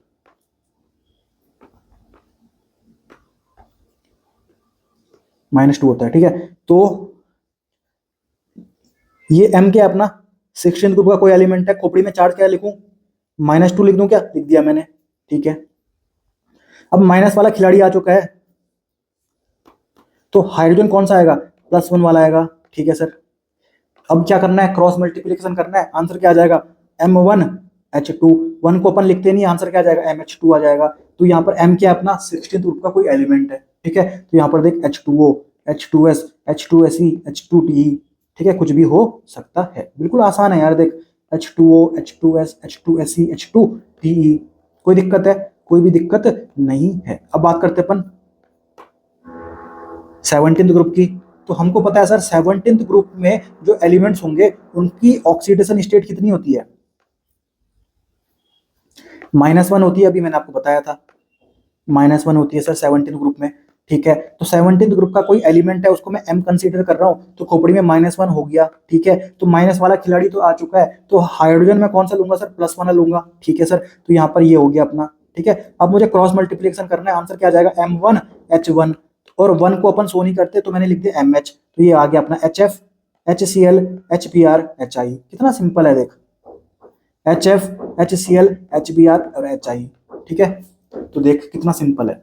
तो ये मैंने हाइड्राइड्स के बारे में पूरी बात कर दी, और मैं उम्मीद करता हूँ हाइड्राइड्स का आपको पूरा समझ में आ गया होगा। अब हम देखते हैं सर, जो टेबल में नीचे दे रखा है फॉर्मूला ऑफ ऑक्साइड। ये देख, ये फॉर्मूला ऑफ ऑक्साइड, अब इसके बारे में बात करते हैं। ठीक है, तो ये अपना फॉर्मूला ऑफ ऑक्साइड। ठीक है, अब अपने को ध्यान रखना है ना, यहाँ पर ऑक्सीजन हम -2 भी ले सकते हैं और +2 भी ले सकते हैं। हालांकि ऑक्सीजन अपना -1 भी होता है कभी कभी खोपड़ी में, ऑक्सीडेशन स्टेट उसकी। ठीक है, ऑक्सीडेशन स्टेट जो होती है ना, वो वेरिएबल होती है, चेंज होती रहती है वो। पर यहाँ पर जितना यूज आने वाला है वो या तो अपन +2 लिखेंगे या तो अपना -2 लिखेंगे। ठीक है, तो देख, अब मैं बात कर रहा हूँ सर फर्स्ट ग्रुप एलिमेंट की। ठीक है, तो फर्स्ट ग्रुप एलिमेंट की तो हमेशा फिक्स ऑक्सीडेशन स्टेट होती है। कोई अगर फर्स्ट ग्रुप का एलिमेंट है तो उसकी ऑक्सीडेशन स्टेट कितनी होगी? +1 होगी। ठीक है, तो यहाँ पर प्लस वाला खिलाड़ी आ गया, तो माइनस वाला कौन होगा सर? O-2 लिख दिया मैंने। ठीक है, क्रॉस मल्टीप्लिकेशन कर ले तो M2O आएगा कि नहीं आएगा सर? यस सर, M2O आ जाएगा। तो ये लिख दिया मैंने M2O। देख, तो यहाँ पर क्या आ जाएंगे? Li2O, Na2O, K2O, वही तो लिखे हुए हैं देख, Li2O, Na2O, K2O। समझ में आई बात? कोई दिक्कत है इसमें? कोई मुश्किल है क्या? कोई मुश्किल नहीं है। अब बात करते अपन, ये मैंने आपको करा दिया, इसको मिटा देता हूं। अब सेकंड ग्रुप की बात करूं, सेकंड ग्रुप के ऑक्साइड बनाने की कोशिश करता हूं। सेकंड ग्रुप में जो एलिमेंट्स होंगे ना उनको मैं m कंसीडर कर रहा हूं, उसके खोपड़ी में हमेशा चार्ज कितना होगा, +2 होगा, मैंने लिख दिया +2। ठीक है, तो प्लस वाला खिलाड़ी आ चुका है, तो ऑक्सीजन कौन सा आएगा सर, -2 वाला आएगा कि नहीं आएगा, आएगा सर। ठीक है, अब यहाँ पर क्रॉस मल्टीप्लिकेशन करें तो आंसर क्या आ जाएगा, M2O2। अब देख यहाँ पर 2 और 2 आ गए नीचे से, मतलब जितना यहाँ पर m है उतना ही क्या है सर, O है, तो यहाँ पर इसको 2 से डिवाइड कर सकता है, 2 1 जा 2, 2 1 जा 2, तो ये आ गया अपना M1O1। 1 को अपन शो नहीं करते तो आंसर क्या आ जाएगा, MO आ जाएगा।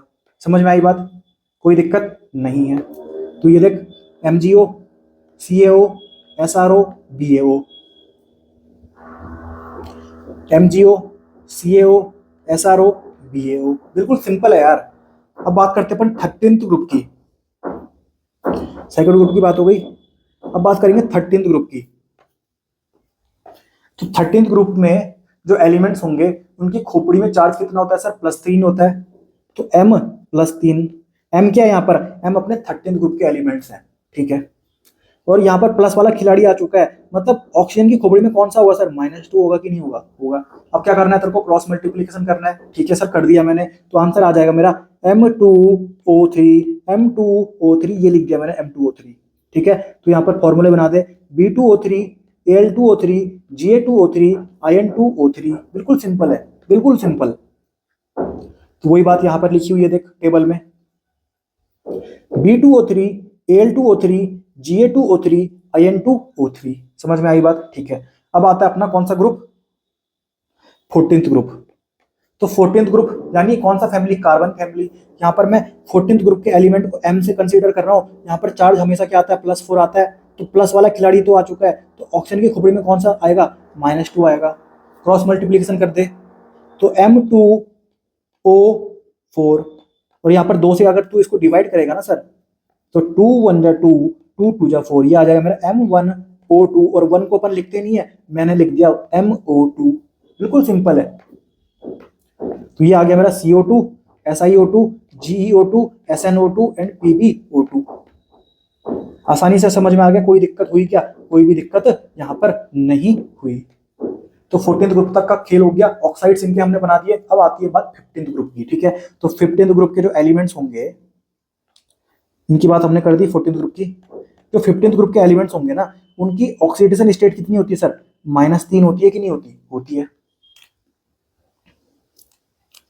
-3 होती है कि नहीं होती, होती है। तो मैंने लिख दिया सर M-3। ठीक है, और माइनस वाला खिलाड़ी आ चुका है, तो प्लस वाला ऑक्सीजन क्या होगा, O की खोपड़ी में +2, क्रॉस मल्टीप्लिकेशन कर दे, आंसर क्या आ जाएगा, M2O3, M2O3। और ये तूने बना दिया देख, N2O3, P4O6, AS2O3, Sb2O3, Bi2O3। यहाँ पर तू P4O6 इसलिए बोल रहा है क्योंकि जो P2O3 है ना, उसका डाइमर के रूप में वो होता है, तो P2O3 अपने डाइमर के फॉर्म में दिखता है, P4O6 इसलिए लिखा हुआ है। समझ में आई बात, ठीक है। पर यहाँ पर जब मैं आपको पढ़ा रहा था तो मैंने आपको ये भी तो बताया था कि जो अपना 15th ग्रुप होता है ना, वो -3 तो ऑक्सीडेशन स्टेट शो करता है ना, पर वो +5 भी तो शो करता है, मैंने आपको बताई थी, +5 भी तो शो करता है। ठीक है, तो यहाँ पर +5 के भी कुछ कंपाउंड्स बनेंगे, तो यहाँ पर मैंने लिख दिया +5। तो प्लस वाला खिलाड़ी आ चुका है, तो ऑक्सीजन की खोपड़ी में क्या आएगा, -2 आएगा, क्रॉस मल्टीप्लिकेशन करूंगा ये बन जाएगा, तो देख N2O5, P4O10, वापस देख डाइमर के फॉर्म में, ये फॉस्फोरस हमारा डाइमर के फॉर्म में होता है। ठीक है, AS2O5, Sb2O5। ठीक है, वही बातें यहाँ पर लिखी हुई हैं, ये देख जो कंपाउंड्स बन रखे हैं दिख रहे हैं आपको। ठीक है, यहाँ पर जो होगा ना, जो बिस्मुथ होगा, बिस्मुथ अपना जो बिस्मुथ होगा उसकी जो हायर ऑक्सीडेशन स्टेट है, मतलब +5, उस फॉर्म में वो कहीं ना कहीं कंपाउंड नहीं बना रहा, तभी तो यहाँ पर एनसीईआरटी ने क्या कर रखा है, डैश कर रखा है। तो ये बात ध्यान रखना, जो बिस्मुथ होता है वो अपना जो हायर ऑक्सीडेशन स्टेट होती है, मतलब +5, उसमें यहाँ पर कंपाउंड नहीं बना रहा, उसमें यहाँ पर वो ऑक्साइड नहीं बना रहा। कौन से कंपाउंड की बात चल रही है, ऑक्साइड की बात चल रही है, वो ऑक्साइड नहीं बनाता। ठीक है, तो ये देख दिया हमने। फिर अपन बात करते हैं 16th ग्रुप की। तो 16th ग्रुप की अगर मैं बात करूं, ठीक है, तो यहाँ पर देख चार्ज क्या होने वाला है, खोपड़ी में -2 होने वाला है, तो मैंने लिख दिया देख।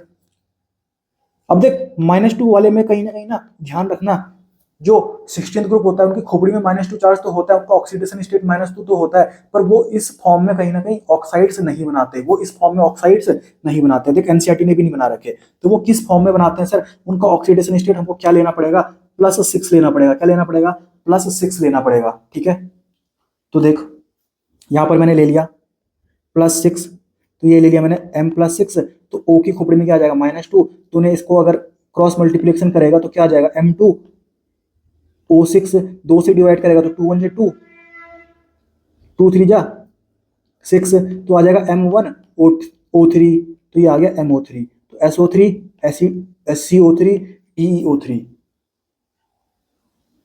ठीक है। और जो यहाँ पे पोलोनियम आएगा वो कहीं ना कहीं अपना ऑक्सीडेशन, सॉरी वो अपना ऑक्साइड नहीं बनाता M+6 में, ठीक है, ये ध्यान रखना अपने को, ठीक है। तो यहाँ पर जो एनसीईआरटी की टेबल है ना वो हमको बिल्कुल अच्छे से समझ में आनी चाहिए, और इसमें अपने को कुछ याद नहीं करना यार, बाकी एक दो चीजें हैं जो याद करनी है हमको, जैसे फॉस्फोरस था वो कहीं ना कहीं डाइमर के फॉर्म में आ रहा था, ठीक है, तो कुछ कुछ चीजें अपने को ध्यान रखनी है। यहाँ पर देख, ये जो अपना पोलोनियम आएगा ये कहीं ना कहीं यहाँ पर +6 की स्टेट में ऑक्सीडेशन, सॉरी ऑक्साइड नहीं बना रहा है, तो यहाँ पर देख सारी बातें मैंने आपको बता दी, वही चीज लिखी हुई है।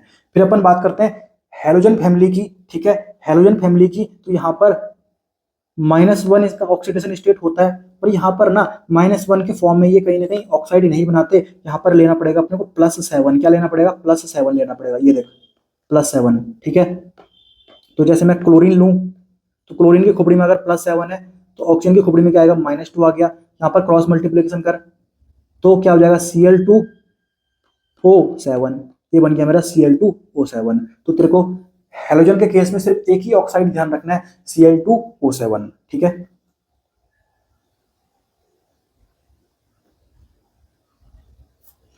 ये लिखा मैंने Cl2O7। तो मैंने उम्मीद करता हूं कि जो टेबल वहां पर एनसीईआरटी में दे रखी है वो बिल्कुल अच्छे से आपको समझ में आ गई होगी, और इतना डीप में कोई पढ़ाता भी नहीं है यार, और बिल्कुल सिंप्लीफाइड लैंग्वेज में हम पढ़ रहे हैं, मतलब अगर हमको कुछ भी नहीं आता ना फिर भी हम यहाँ पर बिल्कुल अच्छे लेवल पे सीख सकते हैं। और मैं उम्मीद करता हूँ कि आपको जितना मैंने पढ़ाया सब कुछ एनसीईआरटी का वर्ड टू वर्ड अच्छे से समझ में आ रहा होगा, और अगर आपको एनसीईआरटी का वर्ड टू वर्ड समझ में आ रहा है तो आप खुद मान लो कि आपकी जो प्रिपरेशन है वो बहुत अच्छी लेवल पे चल रही है, ठीक है।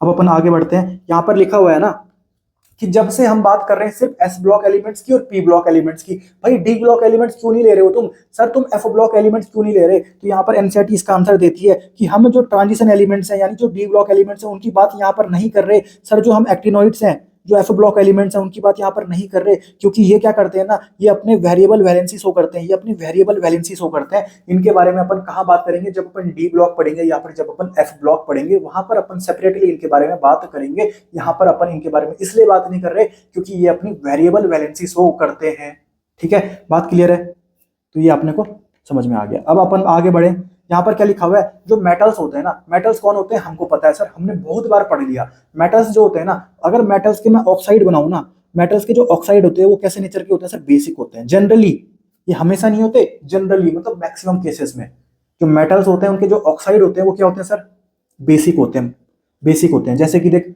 सोडियम मेटल था, सोडियम का जो ऑक्साइड बनेगा ना वो क्या बनेगा सर, बेसिक नेचर का होगा। अब बेसिक ऑक्साइड है मतलब जो ये लिटमस पेपर में कैसा खेल परफॉर्म करेगा, जो रेड लिटमस होगा ना उसको ब्लू कन्वर्ट कर देगा, टर्न्स रेड लिटमस ब्लू, ठीक है।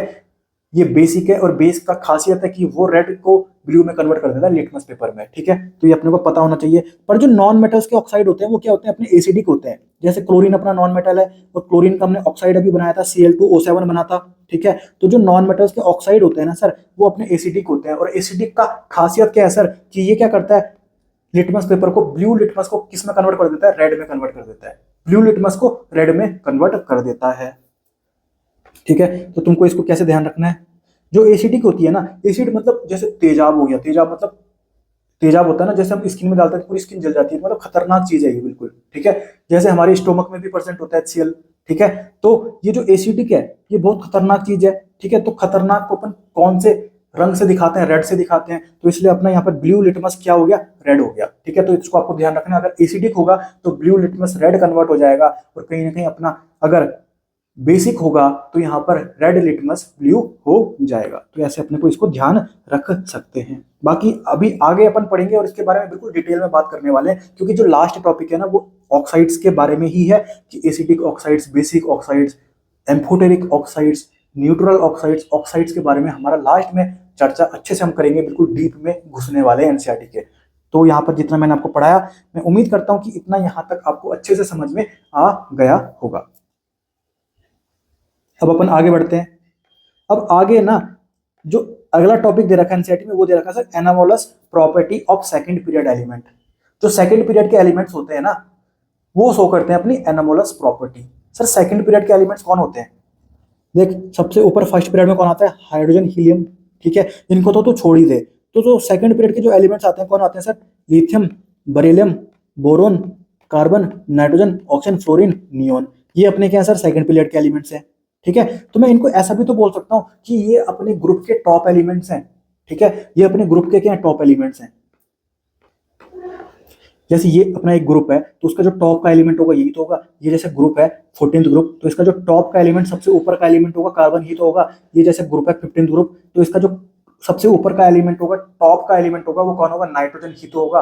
तो जब मैं बोल रहा हूँ कि सेकंड पीरियड एलिमेंट्स, तो मैं इसको ऐसा भी तो बोल सकता हूँ कि ग्रुप के जो सबसे ऊपर का एलिमेंट है वो, उसकी बात कर रहे हैं अपन, ठीक है।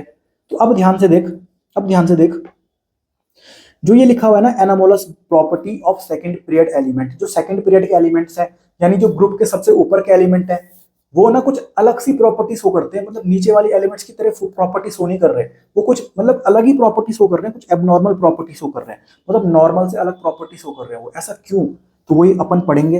तो देख first group, second group, 13th group, 14th group, 15th group, 16th group, 17th group, ठीक है। तो ये सेकंड पीरियड के एलिमेंट्स हैं, lithium, beryllium, boron, carbon, nitrogen, oxygen, fluorine, ठीक है। तो ये अपने सेकंड पीरियड के एलिमेंट्स हैं, या फिर मैं ऐसा बोल सकता हूँ ये अपने ग्रुप के टॉप मोस्ट एलिमेंट है जो सबसे ऊपर पे आने वाले हैं, ठीक है। तो ये कहीं ना कहीं एनामोलस प्रॉपर्टी शो करते हैं, एनामोलस बिहेवियर शो करते हैं, मतलब ये अपना एबनॉर्मल बिहेवियर शो करते हैं। कैसे शो करते हैं अभी हम देखेंगे, ठीक है। तो ये अपने रिस्पेक्टिव ग्रुप के, जैसे ये कार्बन है तो कार्बन का जो ग्रुप होगा काशी गए शंकर प्रभु, ये जो और मेंबर्स है ना इसी ग्रुप के, उनकी जैसी प्रॉपर्टी शो नहीं करते, ये कुछ अलग ही प्रॉपर्टी शो करते हैं। तो वही बात यहाँ पर लिखी हुई है, ये अपने रिस्पेक्टिव ग्रुप के एलिमेंट्स के अदर एलिमेंट्स से डिफर करते हैं मैनी रिस्पेक्ट में, मतलब बहुत प्रॉपर्टी इनकी अलग ही चलती है, बिल्कुल। वो अगर इधर चल रहे हैं तो ये अपना अलग ही चलते हैं, ठीक है, बिल्कुल एबनॉर्मल है ये। तो यहाँ पर इनका ऐसा रीजन एनसीईआरटी देती है कि ये जो अपने सेकंड पीरियड के एलिमेंट्स होते हैं, या फिर मैं बोलूं जो ग्रुप के सबसे ऊपर के जो ये टॉप एलिमेंट्स होते हैं ना, ये अपना एबनॉर्मल प्रॉपर्टी शो क्यों करते हैं ना, क्योंकि इनका अपने ग्रुप में सबसे छोटा साइज है। हमको पता है सर साइज नीचे जाने पर ग्रुप में बढ़ता है, तो जो सबसे ऊपर का एलिमेंट होगा उसका साइज सबसे कम होगा कि नहीं होगा? होगा सर। तो सबसे पहला रीजन क्या बोल देना सर? इनका स्मॉल साइज होता है, सबसे स्मॉल अपने ग्रुप में सबसे स्मॉल साइज है। दूसरी बात क्या बोल देना सर? इनकी इलेक्ट्रोनेगेटिविटी सबसे ज्यादा है। तुमको भी पता है इलेक्ट्रोनेगेटिविटी ग्रुप में नीचे जाने पर कहीं ना कहीं क्या हो रही थी, हमने पढ़ लिया इलेक्ट्रोनेगेटिविटी का टॉपिक, तुमने देखा था ग्रुप में नीचे जाने पर इलेक्ट्रोनेगेटिविटी हमारी घट रही थी। तो मतलब सबसे जो ऊपर वाला एलिमेंट होगा, जो टॉप मोस्ट एलिमेंट होगा किसी ग्रुप का, उसकी इलेक्ट्रोनेगेटिविटी सबसे ज्यादा होगी कि नहीं होगी? Yes sir. तो हाई इलेक्ट्रोनेगेटिविटी इनकी होती है, और ये भी एक रीजन होता है इनका एनामोलस प्रॉपर्टी शो करने का। तीसरा रीजन क्या बोल देना? इनका जो चार्ज अपॉन रेडियस का रेशियो होता है ना, वो क्या होता है? ज्यादा होता है। कैसे? जैसे मैं बात करूं अगर लिथियम की, और एक दूसरा क्या है? सोडियम, ठीक है। रेडियस ज्यादा किसका है? इसका रेडियस मान लो कितना है? 2 है, और इसका मान ले रेडियस कितना है? 1 है। ये हम एज्यूम कर रहे हैं, ठीक है, क्योंकि हमको पता है नीचे जाने पर रेडियस क्या होता है? बढ़ता है, ठीक है सर।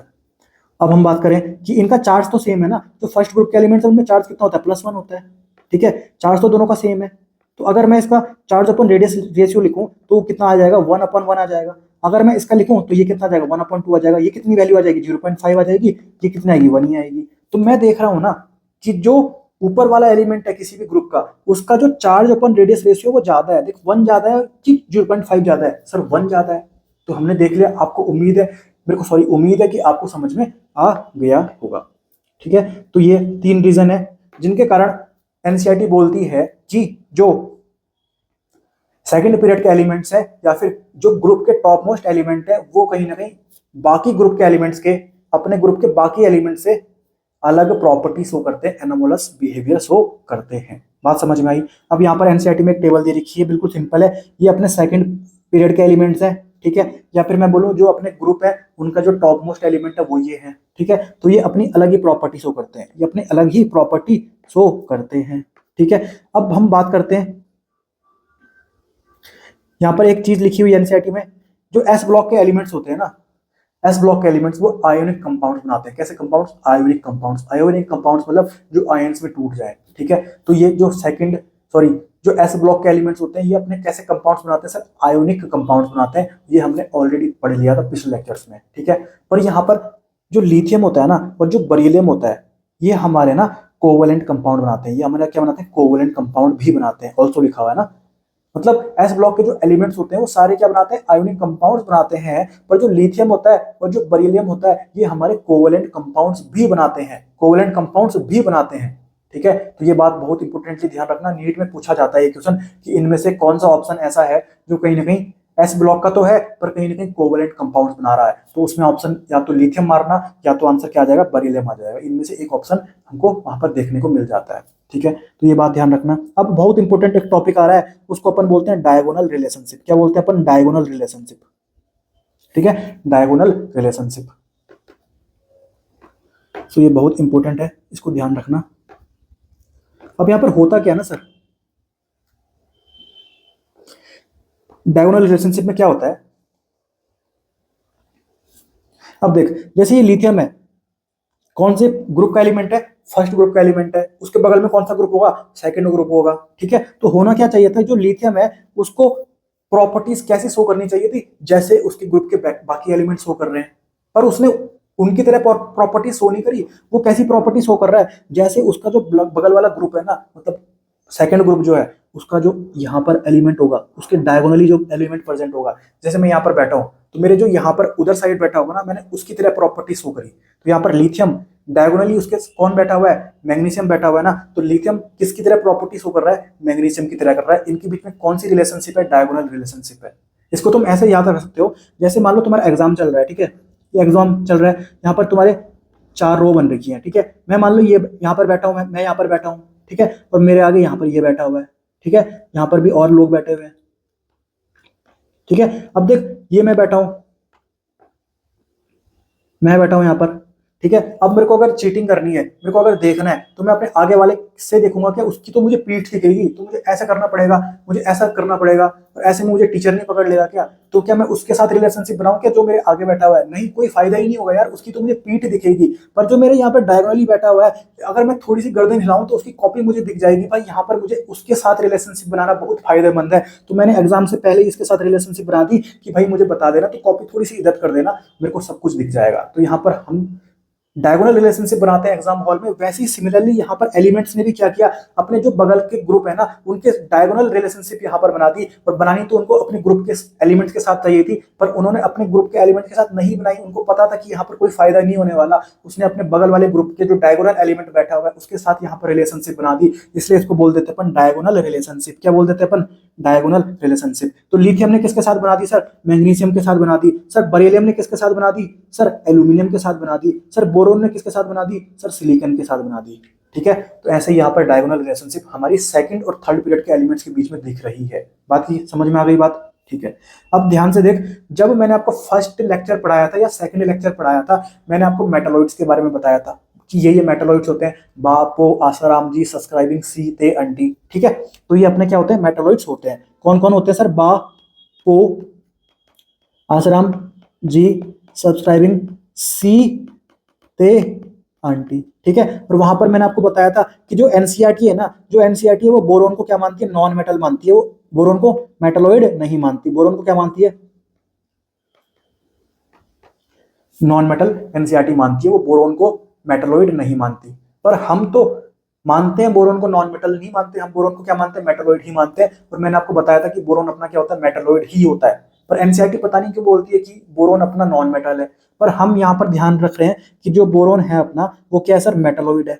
क्या वो मेटालॉइड है। तो अगर देख भाई, बोरोन अगर तेरा मेटालॉइड होगा तो इसके बगल वाला जो ग्रुप होगा वो कौन सा होगा, कार्बन ऊपर होगा, उसके नीचे सिलिकॉन होगा। तो भाई अगर बोरोन तेरा मेटालॉइड है, तो बोल रहा है कि बोरोन अगर तेरा मेटालॉइड है तो कहीं ना कहीं तेरे को ये भी तो बोलना चाहिए कि जो तेरा सिलिकॉन है वो भी कहीं ना कहीं मेटालॉइड होना चाहिए, क्योंकि दोनों की डायगोनल रिलेशनशिप यहाँ पर है। तभी तो यहाँ पर देख सिलिकॉन भी आ गया भाई, बोरोन आया तो सिलिकॉन को भी आना बहुत कंपलसरी था, तभी तो इनके बीच की डायगोनल रिलेशनशिप का पता लग गया। समझ में आई बात। और अगर तुम्हारी एनसीईआरटी है ना, जो एनसीईआरटी अगर तुम्हारी बोरोन को नॉन मेटल मान रही है, बोरोन को अगर तुम नॉन मेटल मान रहे हो तो तुमको सिलिकॉन को भी नॉन मेटल बोलना पड़ेगा, क्योंकि ये डायगोनल रिलेशनशिप है इनके बीच की। जो तुमको बोरोन का बोलोगे उसी का तुमको सिलिकॉन का भी बताना पड़ेगा। बोरोन को अगर तुम मेटलॉइड मान रहे हो तो सिलिकॉन को भी मेटलॉइड मानना पड़ेगा, और बोरोन को अगर तुम नॉन मेटल बोल रहे हो तो सिलिकॉन को तुमको नॉन मेटल ही कंसीडर करना पड़ेगा। तो मैं उम्मीद करता हूं आपको यहाँ पर समझ में आ गई होगी बात। तो सिलिकॉन अगर मेटलॉइड है तो बोरोन भी मेटलॉइड है, और बोरोन अगर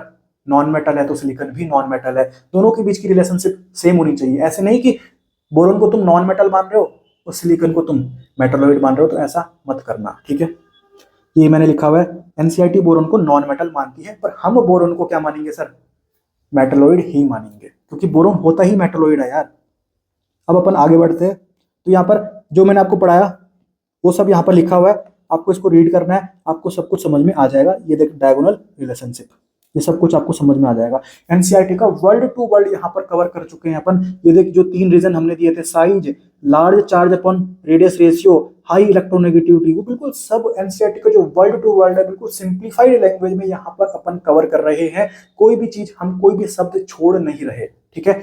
इसीलिए मैं आपको बोलता हूँ कि यहाँ पर जो एनसीईआरटी की जो मैं ये पीडीएफ में पेज अटैच करके देता हूँ, उनको भी आपको खुद से रीड करना है, ताकि आपको खुद से रियलाइज हो कि हम कोई भी चीज यहाँ पर छोड़ नहीं रहे। बाकी अगर आप जो ये मैं पीडीएफ आपको पढ़ा रहा हूँ, जो मैं आपको खुद से पढ़ा रहा हूँ, वो भी आप पढ़ोगे तो वो एनसीईआरटी फुल कवर है। पर मैं आपको इसलिए बोलता हूँ आप एनसीईआरटी की रीडिंग करो, ताकि आपको खुद रियलाइज हो जाए, कॉन्फिडेंस आपको आ जाए कि यस सर, हम एनसीईआरटी का वर्ल्ड टू वर्ल्ड कवर कर रहे हैं, कोई भी शब्द हम एनसीईआरटी का छोड़ नहीं रहे हैं, ठीक है।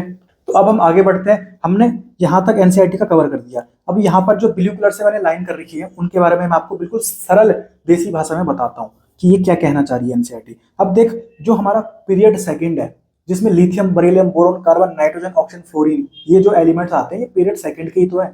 तो जो पीरियड सेकंड है ना, वहां पर अपना एस ऑर्बिटल होगा या फिर पी ऑर्बिटल होगा, मतलब एस सबसेल या फिर पी सबसेल होगा। हम खुद देखें ना, जब हम इलेक्ट्रॉनिक कन्फिग्रेशन पढ़ रहे थे, तो वहां पर मैंने आपको एक गाना सिखाया था, सप सप सडप सडप सपटप सपटप। तो ये first period, second period, third period. तो जो सेकंड पीरियड है ना, वहां पर अपने या तो एस सबसेल है या फिर पी सबसेल है, यहाँ पर अपने एस ऑर्बिटल है या फिर पी ऑर्बिटल है। समझ में आई बात, ठीक है। तो ये बात आपको क्लियर है कि पीरियड सेकंड में एस और पी होते हैं। वैसे ही देख पीरियड नंबर 3 में ना, पीरियड नंबर 3 में क्या होंगे, एस और पी होंगे, ठीक है। तो ये देख एस और पी तो है ही, पर यहाँ पर डी भी होता है।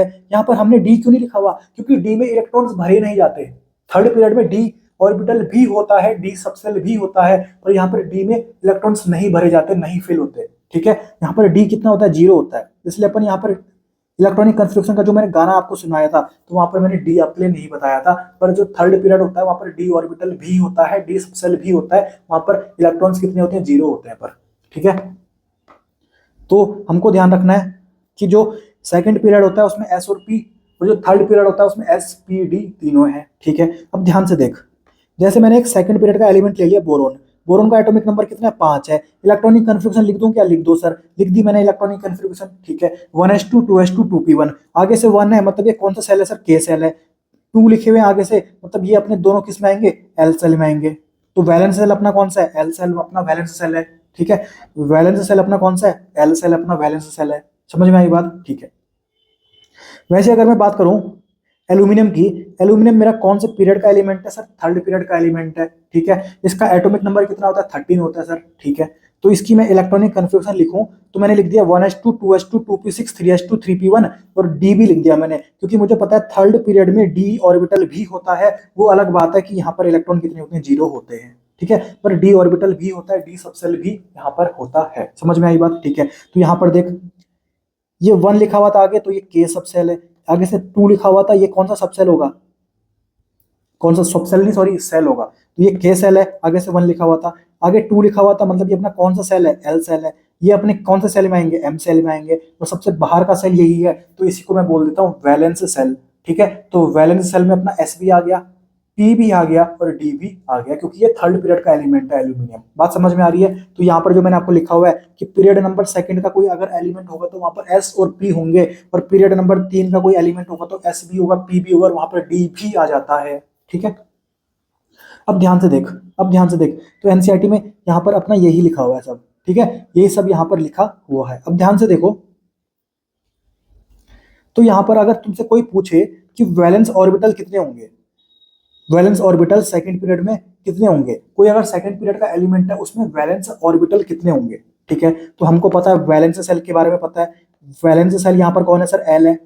बोरोन अपना सेकंड पीरियड का एलिमेंट है, वैलेंस सेल कौन सा अपना, एल है, ठीक है। तो यहाँ पर हम वैलेंस सेल में देखते हैं कि कितने ऑर्बिटल्स प्रेजेंट हैं। वैलेंस सेल में जितने ऑर्बिटल्स होंगे उन्हीं को तो अपन बोलेंगे वैलेंस ऑर्बिटल्स, ठीक है। तो एस के पास कितना ऑर्बिटल होता है सर, 1 होता है। पी के पास कितने होते हैं सर, 3 होते हैं। तो टोटल कितने ऑर्बिटल आ गए वैलेंस शेल के पास, 4 ऑर्बिटल आ गए। मतलब वैलेंस ऑर्बिटल कितने आ गए सर, वैलेंस ऑर्बिटल कितने हो गए, 4 हो गए। किसमें, पीरियड नंबर सेकंड के एलिमेंट्स में। तो यहीं पे आंसर, सॉरी एनसीईआरटी यहां पर लिखती है, देख कि जो सेकंड पीरियड के एलिमेंट होते हैं, या फिर मैं बोलूं कि ग्रुप के जो ऊपर के एलिमेंट होते हैं वही तो सेकंड पीरियड के एलिमेंट होते हैं, उनके पास कितने ऑर्बिटल प्रेजेंट होंगे बॉन्डिंग के लिए सर, 4 ऑर्बिटल होंगे। मतलब ये 4 अपने क्या वैलेंस ऑर्बिटल है, ठीक है। वहीं अगर मैं थर्ड पीरियड के किसी एलिमेंट को पकड़ूं और यहाँ पर अगर चेक करूं कि कितने ऑर्बिटल यहाँ पर बॉन्डिंग के लिए अवेलेबल है, यहाँ पर कितने ऑर्बिटल वैलेंस सेल में प्रेजेंट है, कितने यहाँ पर वैलेंस ऑर्बिटल हैं, तो देख ये अपना वैलेंस सेल है कौन, एम। तो देख एस के पास एक ऑर्बिटल होगा, पी के पास कितने ऑर्बिटल होंगे, 3 होंगे सर, और डी के पास अपने 5 ऑर्बिटल होंगे। तो 5 और 3 8 और 1 9। मतलब सर अगर कोई थर्ड पीरियड का एलिमेंट होगा तो उसके पास कितने वैलेंस ऑर्बिटल होंगे सर, 9 होंगे, ठीक है। तो यहां पर लिखा हुआ है देख 9 वैलेंस ऑर्बिटल, ठीक है। किसके पास, second member of the group यानी थर्ड पीरियड के एलिमेंट के पास। तो ये बात आपको क्लियर हो गई। यहाँ पर जो एनसीईआरटी बोलना चाह रही है मैंने आपको बिल्कुल देसी लैंग्वेज में, बिल्कुल सरल लैंग्वेज में, सिंप्लीफाइड तरीके से आपको समझा दिया। मैं उम्मीद करता हूँ आपको बात समझ में आ गई होगी। अब यहाँ पर जो येलो कलर से लिखा हुआ है ना, वो कुछ नहीं लिखा हुआ, बिल्कुल सिंपल चीज है, ध्यान से देख। जैसे मैं बात करूं बोरोन की, तो सर बोरोन कौन सी पीरियड का एलिमेंट है सर, बोरोन तो अपना सेकंड पीरियड का एलिमेंट है, ठीक है। तो यहां पर देख मैंने क्या लिखा हुआ है कि जो सेकंड पीरियड का एलिमेंट होगा ना, वो मैक्सिमम 4 बॉन्ड बना सकता है। जो सेकंड पीरियड का एलिमेंट होगा वो मैक्सिमम कितने बॉन्ड बना सकता है सर, 4 बॉन्ड बना सकता है। और जो थर्ड पीरियड का एलिमेंट होगा वो मैक्सिमम 6 बॉन्ड बना सकता है। सेकंड पीरियड का एलिमेंट मैक्सिमम 4 बॉन्ड बना सकता है, थर्ड पीरियड का एलिमेंट मैक्सिमम 6 बॉन्ड बना सकता है, ठीक है। इसीलिए जो बोरोन है ना सर, वो तो अपना सेकंड पीरियड का एलिमेंट है, तो उसने कितने बॉन्ड बना दिए, 4 बॉन्ड बना दिए। 4 से ज्यादा बॉन्ड नहीं बना सकता वो। और जो थर्ड पीरियड का एलिमेंट है यहाँ पर कौन है, एल्यूमिनियम है, तो एल्यूमिनियम मैक्सिमम कितने बॉन्ड बना सकता है, 6 बॉन्ड बना सकता है। तो यहाँ पर देख एल्यूमिनियम ने 6 बॉन्ड बना दिया, AlF6 3-। बात समझ में आ गई, ठीक है। तो बोरोन सेकंड पीरियड का एलिमेंट था, मैक्सिमम 4 बॉन्ड बना सकता है, और एल्यूमिनियम थर्ड पीरियड का एलिमेंट है, मैक्सिमम कितने बॉन्ड बना सकता है, 6 बॉन्ड बना सकता है। तो ये बात मैंने आपको बिल्कुल अच्छे से बता दी, ठीक है। अब ध्यान से एक बात ध्यान रखना कि यहाँ पर एक एक्सेप्शन है। अगर कोई थर्ड पीरियड का एलिमेंट है और उसके साथ आयोडीन है, मतलब अगर किसी थर्ड पीरियड के एलिमेंट को आयोडीन के साथ अगर बॉन्ड बनाना है तो यहाँ पर वो मैक्सिमम 7 बॉन्ड भी बना सकते हैं, यहाँ पर वो 7 बॉन्ड भी बना सकते हैं, ठीक है। और जनरली अगर आयोडीन प्रेजेंट नहीं हो साइड एटम के तौर पे, तो यहाँ पर वो कितने बॉन्ड बनाते हैं, थर्ड पीरियड के एलिमेंट 6 बॉन्ड मैक्सिमम बना सकते हैं, ठीक है। तो ये बात अपने को ध्यान रखनी है। तो वही बात यहाँ पर एनसीईआरटी ने लिखी हुई है कि maximum covalency of the first member of each group, यानी सेकंड पीरियड के जो एलिमेंट्स हैं उनकी मैक्सिमम कोवैलेंसी कितनी होगी, 4 होगी, ठीक है। और जो थर्ड पीरियड के एलिमेंट्स होते हैं उनकी मैक्सिमम कोवैलेंसी कितनी होती है, 6 होती है। समझ में आई बात, ठीक है। तो वही बात यहाँ पर लिखी हुई है। अब आगे बढ़ते हैं अपन। अब यहाँ पर जो ये मैंने बॉक्स कर रखा है ना, मैंने जो बॉक्स बना रखा है इसको मैं आपको समझाता हूँ, ठीक है। एनसीईआरटी क्या बोलना चाहती है। अब देख जो पी ब्लॉक है ना सर, जो पी ब्लॉक है, पी ब्लॉक मतलब 13th ग्रुप के एलिमेंट्स से 18th ग्रुप के एलिमेंट्स तक। यहाँ पर अपन नोबल केसेस को कंसीडर नहीं कर रहे, तो 13th ग्रुप के एलिमेंट्स से 17th ग्रुप के एलिमेंट्स की मैं बात करूं अगर, तो यहाँ पर जो सेकंड पीरियड के एलिमेंट्स हैं, या फिर मैं बोलूं कि जो पी ब्लॉक के जो ग्रुप्स है ना, उनका जो टॉप का जो एलिमेंट है उनका क्या है सर, अपने ग्रुप में सबसे कम साइज है, क्योंकि हमको पता है साइज ग्रुप में नीचे जाने पर बढ़ता है। तो जो सबसे ऊपर का एलिमेंट होगा उसका साइज सबसे कम होगा अपने ग्रुप में, ठीक है। तो जो सेकंड पीरियड के एलिमेंट्स हैं उनका सबसे कम साइज होगा। तो यहाँ पर इस चक्कर में होगा क्या ना, जो पी पाई बॉन्डिंग होगी ना, तो यहाँ पर वो बहुत स्ट्रांग होने वाली है।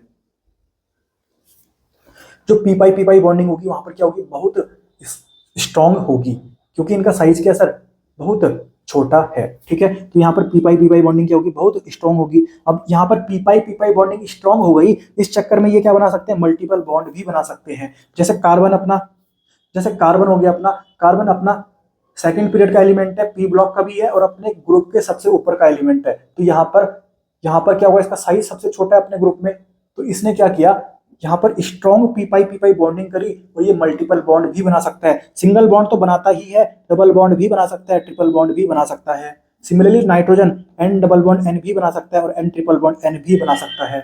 और ये ना अपने अपने जो और मतलब ब्लॉक के और एलिमेंट्स है ना, उनके साथ भी डबल बॉन्ड और ट्रिपल बॉन्ड बना सकते हैं, ठीक है। जैसे कार्बन ने ऑक्सीजन के साथ बना दिया, कार्बन ने नाइट्रोजन के साथ बना दिया, कार्बन ने नाइट्रोजन के साथ बना दिया, नाइट्रोजन ने ऑक्सीजन के साथ बना दिया। मतलब अपने ब्लॉक के, जैसे पी ब्लॉक की बात चल रही है, तो जैसे कार्बन है अपने ग्रुप का सबसे ऊपर का एलिमेंट, तो वो अपने ब्लॉक में और जो ग्रुप्स है ना उनका जो सबसे ऊपर का एलिमेंट है उनके साथ भी मल्टीपल बॉन्ड बना सकते हैं। तो यहाँ पर हम देख रहे हैं कार्बन ने ऑक्सीजन के साथ मल्टीपल बॉन्ड बना दिया, कार्बन ने नाइट्रोजन के साथ बना दिया, कार्बन ने नाइट्रोजन के साथ बना दिया ट्रिपल बॉन्ड, नाइट्रोजन ने ऑक्सीजन के साथ यहाँ पर डबल बॉन्ड बना दिया। तो यही बात एनसीईआरटी ने समझा रखी है। बाकी सर पी पाई बॉन्डिंग क्या हुआ, ये सब अपन कब पढ़ेंगे, जब हम केमिकल बॉन्डिंग पढ़ेंगे, वहां पर बिल्कुल डिटेल में सीन देखेंगे कि होता क्या सर। ये फिलहाल इतना ध्यान रखना कि अगर तुम्हारा साइज छोटा होगा ना तो पी पाई बॉन्डिंग यहाँ पर स्ट्रांग होगी, और पी पाई बॉन्डिंग स्ट्रांग होने के कारण यहाँ पर ये मल्टीपल बॉन्ड बनाने के लायक हो जाते हैं, और जो हमारे ग्रुप के सबसे ऊपर के एलिमेंट्स होते हैं ना वो मल्टीपल बॉन्ड बना लेते हैं। ठीक है, तो ये अपने को अच्छे से समझ में आ गया होगा। अब आप क्या करना, इसको रीड करना, आपको समझ में आ जाएगा। आगे बढ़ते हैं अपन। ये बात मैंने आपको बता दी कि जो सेकंड पीरियड के एलिमेंट्स हैं वो मैक्सिमम 4 बॉन्ड बना सकते हैं, और जो थर्ड पीरियड के एलिमेंट्स हैं वो मैक्सिमम 6 बॉन्ड बना सकते हैं। ठीक है, आगे बढ़ते हैं अपन। यहाँ पर एक प्रॉब्लम एनसीईआरटी में दे रखी है, प्रॉब्लम 3.9। यहाँ पर एक क्वेश्चन हमको दे रखा है। ठीक है, अब इससे पहले मैं आपको ये कराऊं क्वेश्चन, यहाँ पर मैं आपको आगे एक चीज बताऊंगा कि यहाँ पर एक ऑक्साइड्स होते हैं उनको बोलते हैं न्यूट्रल ऑक्साइड्स। क्या बोलते हैं? Neutral oxides. ठीक है, तो यहाँ पर जो वाटर होता है ना ये भी अपना क्या होता है? न्यूट्रल ऑक्साइड होता है। क्या होता है? Neutral oxide. ना तो पॉजिटिव चार्ज ना नेगेटिव चार्ज इसमें। ठीक है, न्यूट्रल होते हैं बिल्कुल ये।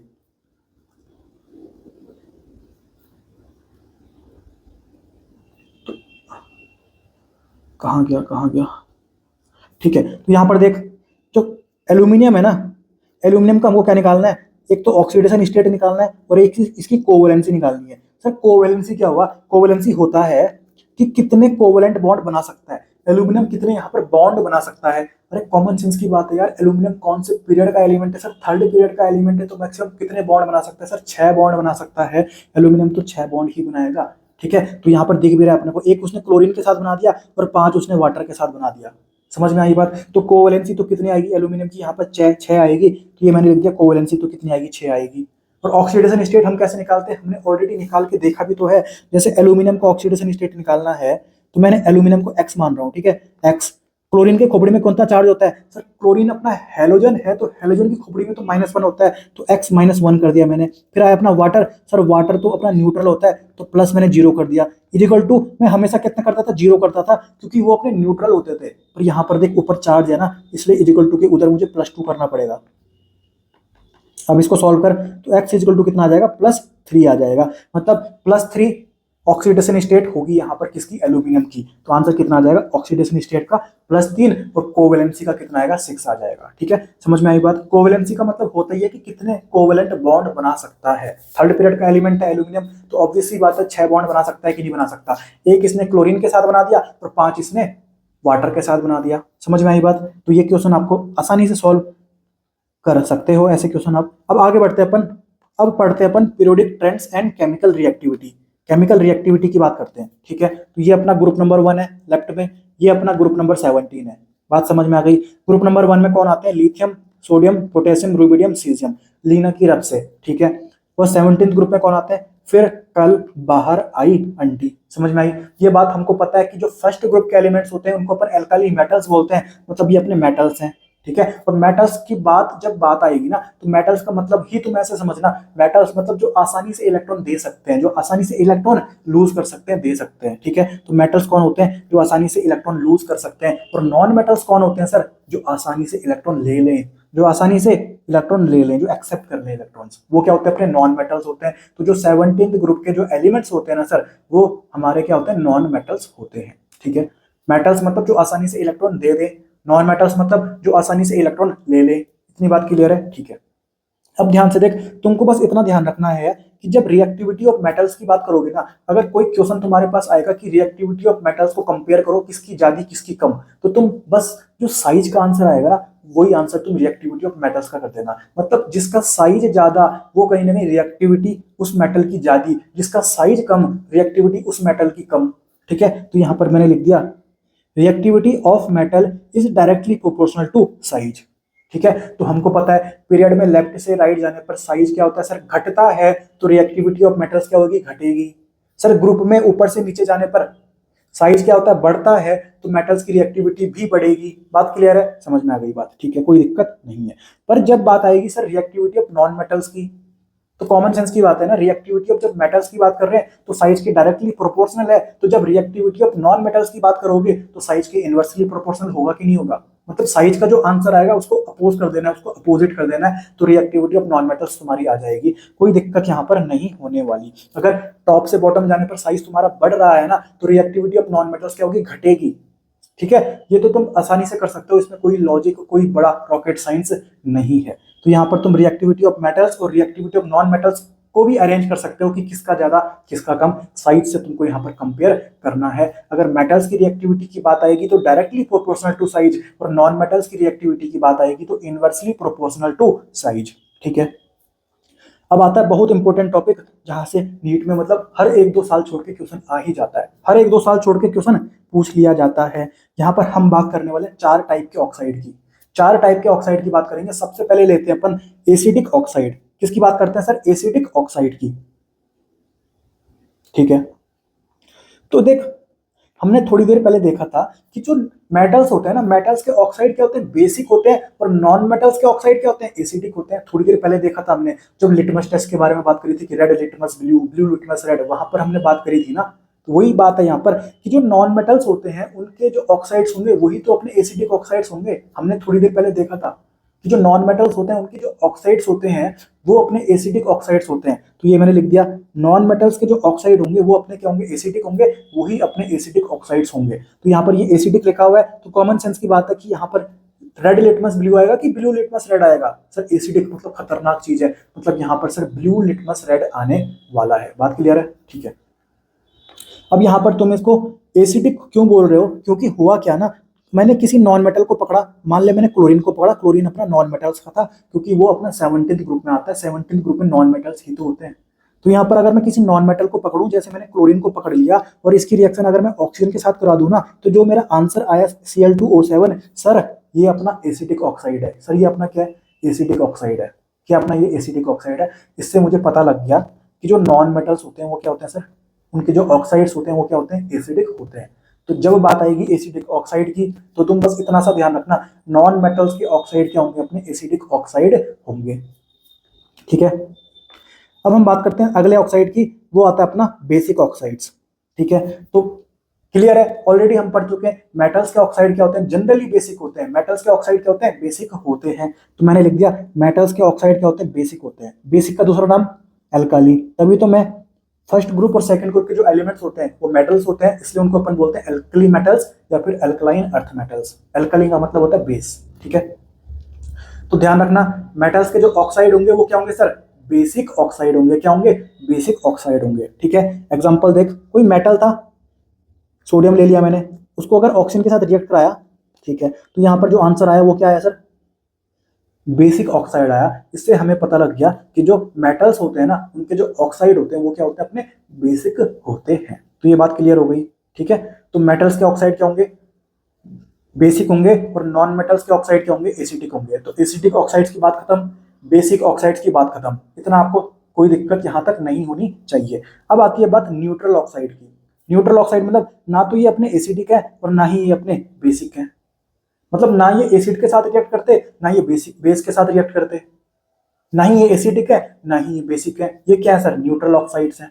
ठीक है, तो इसमें कौन कौन आता है, 4 अपने को याद करने हैं। N2O, N2O को हम बोलते हैं अपन नाइट्रस ऑक्साइड। दूसरा आएगा अपना NO, NO को अपन बोलते हैं नाइट्रिक ऑक्साइड। तीसरा आएगा अपना CO, CO को बोलते हैं अपन कार्बन मोनोऑक्साइड। तो चौथा आएगा अपना वाटर, H2O, इसको बोलते हैं वाटर। ठीक है, तो 4 याद रखना, N2O, NO, CO and H2O, ये 4 अपने क्या होते हैं, न्यूट्रल ऑक्साइड्स होते हैं। ठीक है, बात क्लियर है। अब आता है अपना चौथा टाइप का ऑक्साइड, ये बहुत इंपॉर्टेंट है, इसको अपन बोलते हैं एम्फोटेरिक ऑक्साइड्स। क्या बोलते हैं अपन, एम्फोटेरिक ऑक्साइड्स, एम्फोटेरिक ऑक्साइड्स। अब एम्फोटेरिक ऑक्साइड का मतलब क्या होता है, एम्फो का मतलब कहां से आता है, देख जब हमने एनिमल किंगडम चैप्टर पढ़ा बायोलॉजी का, वहां पर हमने पढ़ा एम्फीबियन। एम्फी का मतलब होता है कि दोनों, कि ये जमीन में भी रहता है, ये कहीं ना कहीं पानी में भी रहता है। एम्फी अपन डुअल पर्पस के लिए यूज किया जाता है, मतलब डुअल नेचर होता है इनका। तो यहाँ पर जब एम्फो हम बोल रहे हैं ना, तो कहीं ना कहीं ये एसिड के साथ भी रिएक्ट करते हैं, ये बेस के साथ भी रिएक्ट करते हैं, मतलब ये इनका नेचर एसिडिक भी होता है, कहीं ना कहीं ये बेसिक नेचर के भी होते हैं, दोनों ही होते हैं भाई ये। ठीक है। तो इसलिए अपन इनको बोलते हैं एम्फोटेरिक ऑक्साइड्स। क्या बोलते हैं इनको अपन? एम्फोटेरिक ऑक्साइड्स, ठीक है। तो इनको अपन को याद करना है। कैसे याद करेंगे? ध्यान से देख, तुमको बोलना है फी कर सबकी आस। मतलब हम सब चाहते हैं कि हमारी कोई फिक्र करे, ठीक है। तो हमारी आस है कि कोई हमारी फिक्र करे, तो हमको क्या बोलना है? फिक्र सबकी आस। आस मतलब होप, ठीक है। तो फिक्र सबकी आस, ठीक है। तो फी मतलब Fe, कर मतलब Cr क्रोमियम, सबकी मतलब Sb, और आस मतलब As, ठीक है। तो फिक्र सबकी आस। इतनी क्लियर है बात? ठीक है। और हमको याद रखना है कि हमारी कोई फिक्र करे ना तो कितनी बार करे? 3 बार करे। ध्यान रखना, हमारी अगर कोई फिक्र करे तो कितनी बार करनी है? उसको 3 बार करनी है। तो इन सबकी खोपड़ी में चार्ज कितना होना चाहिए? +3 होना चाहिए। तो फी कर सबकी आज खोपड़ी में चार्ज कितना दे दो? +3 दे दो, ठीक है। ये सब अपने क्या होंगे? एम्फोटेरिक ऑक्साइड्स बनाएंगे। ये अपने क्या बनाएंगे? एम्फोटेरिक ऑक्साइड्स बनाएंगे। तो इतना अपने को ध्यान रखना है, फिक्र सबकी आस। और याद रखना, फिक्र कितनी बार करनी है सर? 3 बार करनी है। मतलब इनकी खोपड़ी में इनका ऑक्सीडेशन स्टेट कितना होगा? +3 होगा। फिर एक चीज और ध्यान रखना, चौथी। कोई बोल रहा है, एक बच्चा है, वो बोल रहा है मैं चौथी में पढ़ता हूँ, थोड़ी देर बाद बोल रहा है नहीं मैं 5वीं में पढ़ता हूँ। तो पहले उसने बोला चौथी में पढ़ता हूँ, मतलब थी मतलब टी, टेलुरियम, और चौ मतलब +4। इसकी ऑक्सीडेशन स्टेट कितनी होगी? +4, ठीक है। और 5वीं, वी मतलब वी, वेनेडियम, और 5 मतलब +5। तो याद रखना, फिक्र सबकी आस।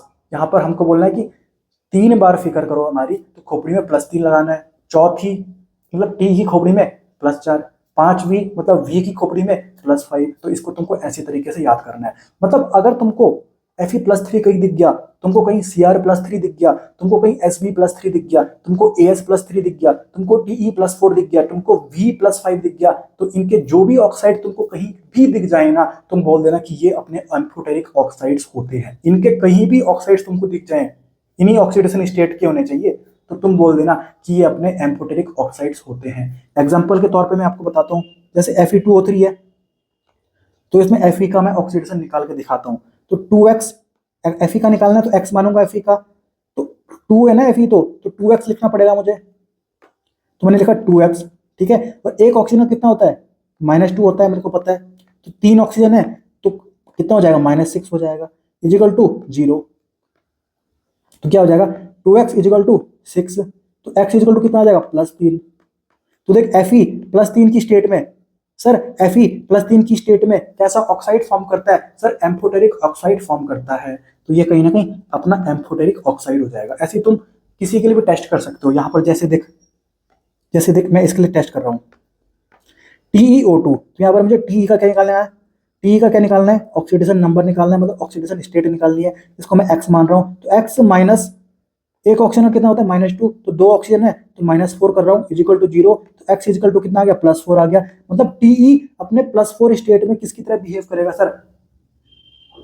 एम्फोटेरिक ऑक्साइड बनाएगा ना। मतलब जो ये TeO2 रहा होगा, ये अपना क्या रहा होगा? एम्फोटेरिक ऑक्साइड रहा होगा, ठीक है। तो ऐसे करके तुमको इतना पता होना चाहिए, इनका ऑक्सीडेशन स्टेट पता होना चाहिए, जो मैंने तुमको बिल्कुल आसानी से याद करवा दिया। अगर इनके कहीं ऑक्साइड दिख जाए ना, इन्हीं ऑक्सीडेशन स्टेट के, इन्हीं एलिमेंट्स के, तो तुम बोल देना कि ये अपने एम्फोटेरिक ऑक्साइड्स होते हैं। बिल्कुल आसान कर दिया मैंने आपको, ठीक है। एनसीईआरटी में इतने डीप में नहीं दे रखा। एनसीईआरटी में अगर कुछ छोटी सी चीज दे रखी है ना, तो उसको मैं पूरा एक्सपेंड करके आपको समझाता हूँ, ताकि कहीं से भी क्वेश्चन पूछा जाए तो आपको बिल्कुल आसानी से आ जाए। क्योंकि यहाँ पर मैं आपको एक कंपटीशन की तैयारी करा रहा हूँ, यहाँ पर मैं बोर्ड की तैयारी नहीं करा रहा हूँ, ठीक है। अब अपन आगे बढ़ते हैं। अब देख, अब और कुछ एलिमेंट्स हैं जो एम्फोटेरिक ऑक्साइड बनाते हैं। अब देख, तेरे को बोलना है बोले अली जान सुने प्रभु।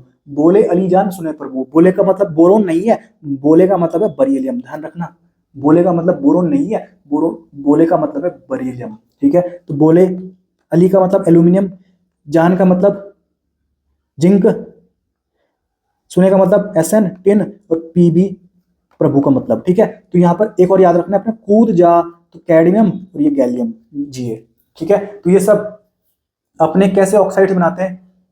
एम्फोटेरिक ऑक्साइड्स बनाते हैं। अभी जो मैंने आपको ऊपर याद करवाए थे ना ये वाले, तो इनकी तो हमको ऑक्सीडेशन स्टेट भी पता होनी चाहिए, क्योंकि ये इतनी ही ऑक्सीडेशन स्टेट में एम्फोटेरिक ऑक्साइड्स कहलाएंगे, ठीक है। पर यहाँ पर ना इन्होंने जो भी ऑक्सीडेशन स्टेट में ये कोई भी ऑक्साइड बना देना, वो अपना क्या होगा? एम्फोटेरिक ऑक्साइड होगा। मतलब तेरे को बस ये दिख जाए, बरीलियम उसका ऑक्साइड दिख जाए, तेरे को सीधा बोल देना ऑक्सीडेशन स्टेट भी चेक नहीं करनी, इनकी तो अपने को ऑक्सीडेशन स्टेट चेक करनी पड़ेगी, पर यहाँ पर जो ये मैंने नीचे बताई ना आपको, इनको आपको ऑक्सीडेशन स्टेट इनकी चेक भी नहीं करनी। इनके कोई भी ऑक्साइड अगर बनेंगे तो वो एम्फोटेरिक ऑक्साइड ही कहलाएंगे, वो एम्फोटेरिक ऑक्साइड ही बनेंगे। जैसे मैं पीबी को अगर ले लूँ तो पीबी का ओ हो, पीबी का PbO2, Pb2O4, Pb3O2, सारे के सारे पीबी अगर तुमको दिख गया तो तुमको उसका ऑक्सीडेशन स्टेट से कोई मतलब नहीं है, तुमको सीधा बोल देना कि अगर इसका ऑक्साइड बनेगा तो वो 100% एम्फोटेरिक ऑक्साइड ही होगा। ठीक है, तो ये अपना एम्फोटेरिक ऑक्साइड है सारे। जैसे Sn की बात करूं मैं तो Sn का O हो गया, SnO, SnO2 हो गया। चाहे Sn का कोई सा भी ऑक्साइड हुआ, किसी भी ऑक्सीडेशन स्टेट में उसने ऑक्साइड बनाया हो, उससे कोई फर्क नहीं पड़ता।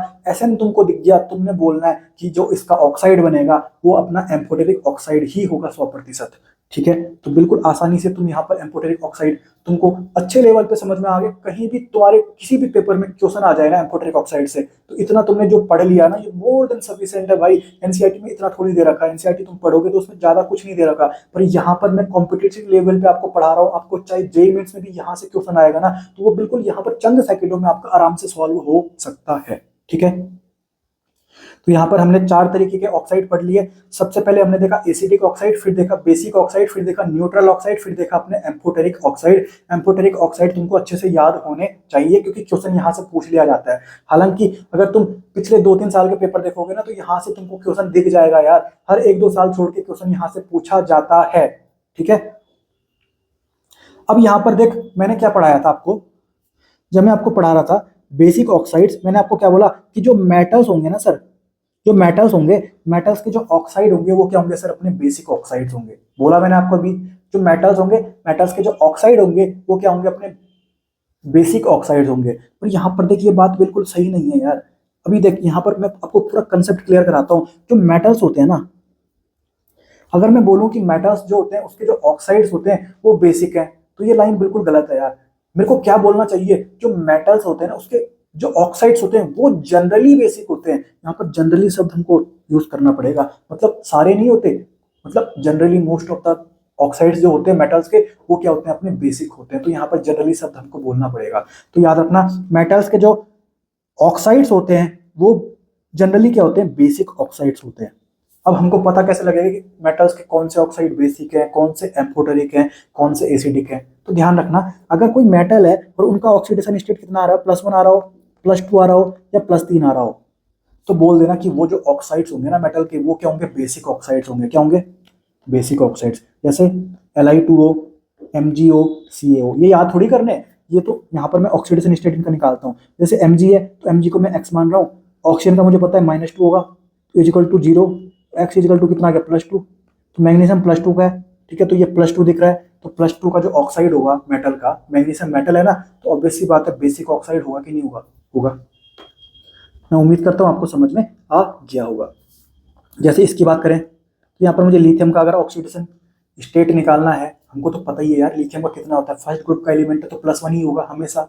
ठीक है, फिर भी मैं निकाल के दिखाऊँ आपको, तो 2x लिख रहा हूँ यहाँ पर क्योंकि लिथियम 2 है, फिर -2 क्योंकि ऑक्सीजन की कुप्पी में -2 चार्ज होता है, =0, तो 2x कितना हो जाएगा, 2 हो जाएगा, तो x कितना हो जाएगा, +1 हो जाएगा। ठीक है, तो +1 अगर हो रहा है, मेटल है ना लिथियम, लिथियम का अगर ऑक्सीडेशन स्टेट +1 आ रहा है तो कॉमन सेंस की बात है कि जो मेटल होता है वो +1 ऑक्सीडेशन स्टेट में, +2 ऑक्सीडेशन स्टेट में, +3 ऑक्सीडेशन स्टेट में बेसिक ऑक्साइड ही तो बनाता है। तो ये लिख दिया मैंने बेसिक ऑक्साइड। ठीक है, तो ध्यान रखना मेटल्स जनरली बेसिक ऑक्साइड्स बनाते हैं, अगर उनका बशर्ते ऑक्सीडेशन स्टेट कितना होना चाहिए, +1, +2 और +3। ठीक है, अगर मेटल का ना ऑक्सीडेशन स्टेट +4 हो जाएगा तो वो बना देंगे एम्फोटेरिक ऑक्साइड्स। क्या बना देंगे वो, एम्फोटेरिक ऑक्साइड बना देंगे। जैसे MnO2, मैंगनीज भी तो मेटल है, यहाँ पर देख Mn को x मान रहा हूँ मैं, तो x - 4 = 0, x +4, तो यहाँ पर मैंगनीज +4 ऑक्सीडेशन स्टेट में, तो कहीं ना कहीं क्या बनाएगा, एम्फोटेरिक ऑक्साइड बनाएगा। सॉरी, तो ये अपना एम्फोटेरिक ऑक्साइड है, ये भी एम्फोटेरिक ऑक्साइड है, ये भी अपना एम्फोटेरिक ऑक्साइड है। तो मेटल्स अगर +4 ऑक्सीडेशन स्टेट में होंगे तो क्या बनाएंगे सर, एम्फोटेरिक ऑक्साइड बनाएंगे। फिर अपन बात करें कि अगर इनकी हायर ऑक्सीडेशन स्टेट में प्रेजेंट हुए, +5, +6, +7 में, तो कहीं ना कहीं ये बनाएंगे एसिडिक ऑक्साइड्स। क्या बनाएंगे? Acidic oxides. जैसे यहाँ पर एग्जांपल के तौर पे मैं बताऊँ आपको FeO3, Fe अपना मेटल है, इसको मैं x मान रहा हूँ, तो x - 6 is equal to 0, x is equal to +6। तो देखिए यहाँ पर जो मेटल है वो +6 की ऑक्सीडेशन स्टेट में प्रेजेंट है, मतलब ये जो FeO3 बना है ना, ये कहीं ना कहीं एसिडिक ऑक्साइड होगा। तो मेटल्स ने बेसिक ऑक्साइड भी बना दिए, मेटल्स ने एम्फोटेरिक ऑक्साइड्स भी बना दिए, मेटल्स ने एसिडिक ऑक्साइड्स भी बना दिए। तो ये बोलना बिल्कुल गलत है कि मेटल्स फॉर्म बेसिक ऑक्साइड्स, ये सही तो है, पर यहाँ पर जनरली बोलना बहुत जरूरी है। Metals generally form basic oxides, ठीक है।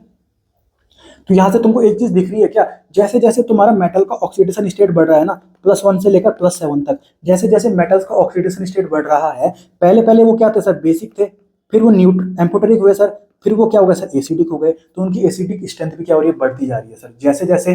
जैसे जैसे मेटल्स का ऑक्सीडेशन स्टेट बढ़ते जा रहा है ना, वैसे वैसे वो एसिडिक की तरफ शिफ्ट हो रहे हैं, वो एसिडिक की तरफ शिफ्ट हो रहे हैं, इसकी एसिडिक स्ट्रेंथ बढ़ रही है। बात समझ में आ गई? ठीक है। अब तुमको ध्यान देना है कि जो मेटालॉइड्स होते हैं ना, जो मेटालॉइड्स होते हैं, मेटालॉइड्स कौन कौन होते हैं? बापू, आसाराम जी, सब्सक्राइबिंग, सीते, आंटी, ठीक है। तो जो मेटालॉइड्स होते हैं उनके जो ऑक्साइड्स होंगे वो क्या होंगे सर? एसिडिक होंगे। जो मेटालॉइड्स होंगे उनके जो ऑक्साइड्स होंगे वो क्या होते हैं सर? एसिडिक होते हैं, ठीक है।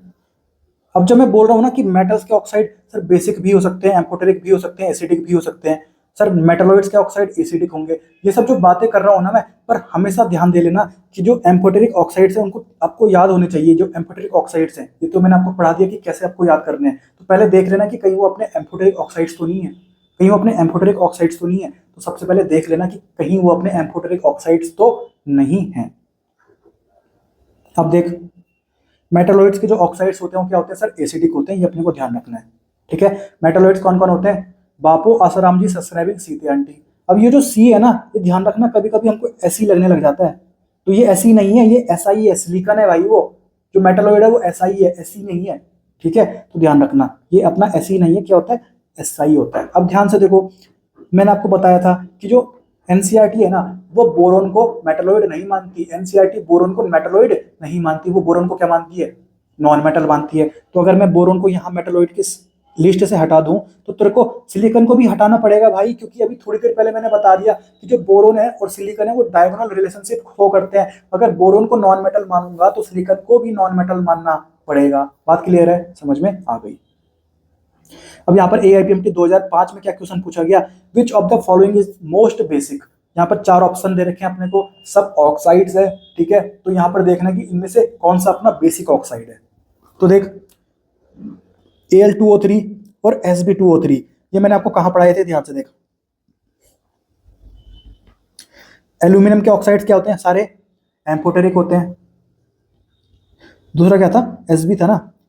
तो देख, Sb2O3, ठीक है, Sb2O3 मतलब जो अपना Sb है ना, Sb +3 ऑक्सीडेशन स्टेट में किसकी तरह बिहेव करता है? एम्फोटेरिक ऑक्साइड की तरह बिहेव करता है, ठीक है। तो ये तो अपने एम्फोटेरिक ऑक्साइड हो गए दोनों, ठीक है।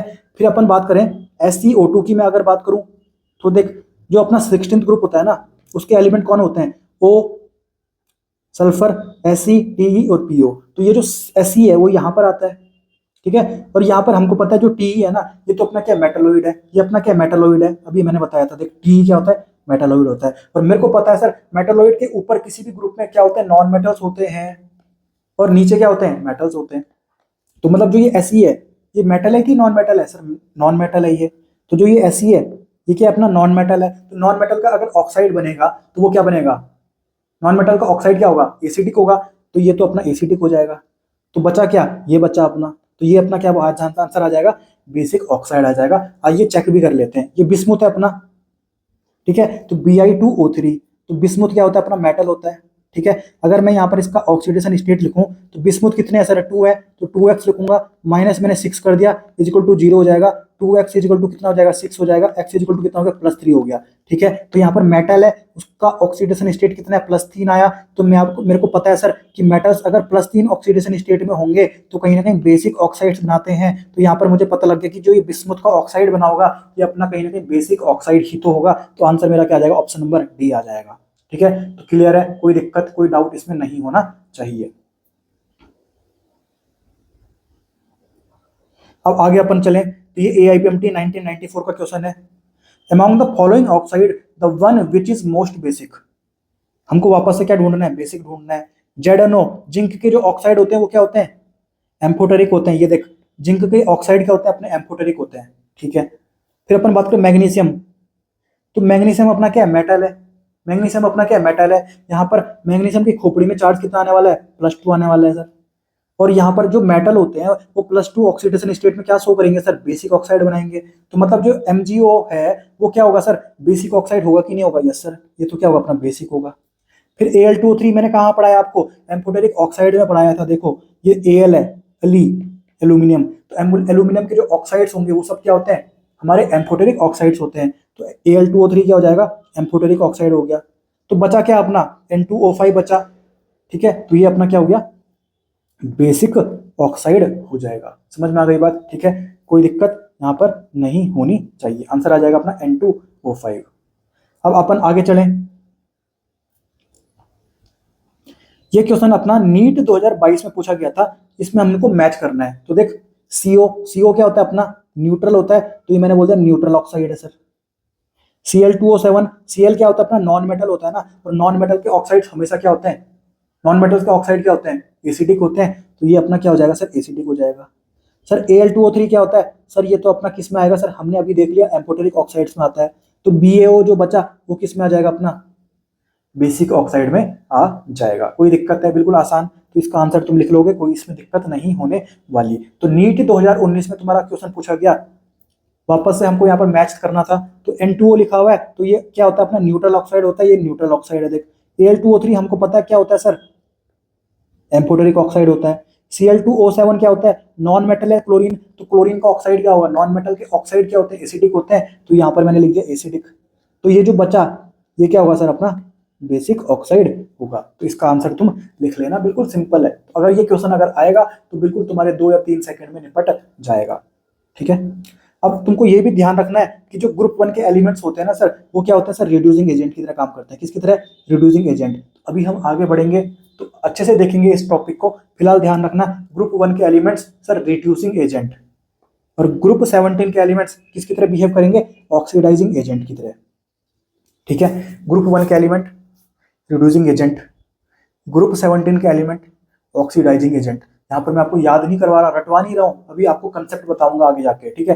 फिलहाल ध्यान रखना, ग्रुप 1 के एलिमेंट्स होंगे तो रिड्यूसिंग एजेंट, और ग्रुप 7 के एलिमेंट्स किसकी तरह बिहेव करते हैं सर, ऑक्सीडाइजिंग एजेंट्स की तरह बिहेव करते हैं, ठीक है। अब यहाँ पर एक खेल मैं आपको बताऊंगा, ये आपको कहीं ना कहीं जब मैं केमिकल बॉन्डिंग आपको पढ़ाऊंगा तो वहां पर भी बहुत यूज में आने वाला है। तो ये खेल क्या है अपना, कोवेलेंट कैरेक्टर का खेल। क्या है सर, कोवेलेंट कैरेक्टर का खेल, ठीक है। तो खेल क्या है, यहाँ पर स्टेप 1 क्या है अपना, कि अगर चार्ज बढ़ेगा ना, अगर चार्ज बढ़ेगा तो कोवेलेंट कैरेक्टर बढ़ेगा, अगर चार्ज बढ़ेगा तो कोवेलेंट कैरेक्टर बढ़ेगा। बस इतना ध्यान रखना, अभी एग्जांपल करेंगे अच्छे से समझ में आ जाएगा।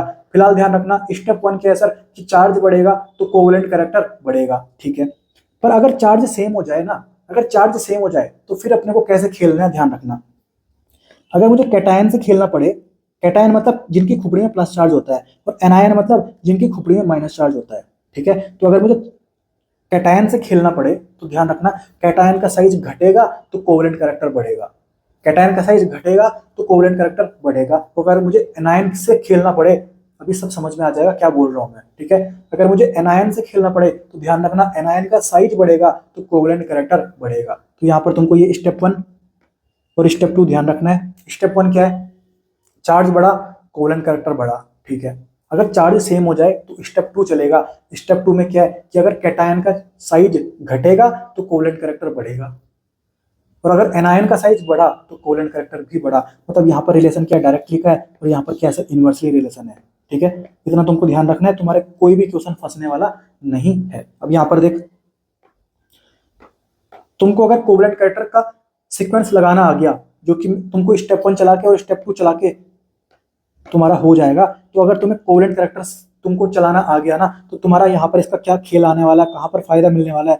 तो ध्यान रखना, covalent character is directly proportional to acidic strength. क्या, covalent character is directly proportional to acidic strength. मतलब एसिडिक स्ट्रेंथ की सीक्वेंस अगर तुम्हें पूछे तो तुम्हें कोवेलेंट कैरेक्टर का खेल चलाना है। जो आंसर कोवेलेंट कैरेक्टर का आएगा वही एसिडिक स्ट्रेंथ का भी आएगा। तो कोवेलेंट कैरेक्टर का हमको यूज कहाँ पर आएगा, एसिडिक स्ट्रेंथ निकालने में। Covalent character is directly proportional to acidic strength, और हमको पता है acidic strength direct proportional to Ka, ठीक है। तो हमको पता है acidic strength is inversely proportional to basic strength, ठीक है। मतलब कोवेलेंट कैरेक्टर का जो उल्टा आंसर कर दोगे तुम तो वो किसका आंसर आ जाएगा, बेसिक स्ट्रेंथ का आ जाएगा। और हमको पता है कि Ka जो होता है ना, Ka is inversely related to pKa, ठीक है। तो इसको तुम यूज कर सकते हो।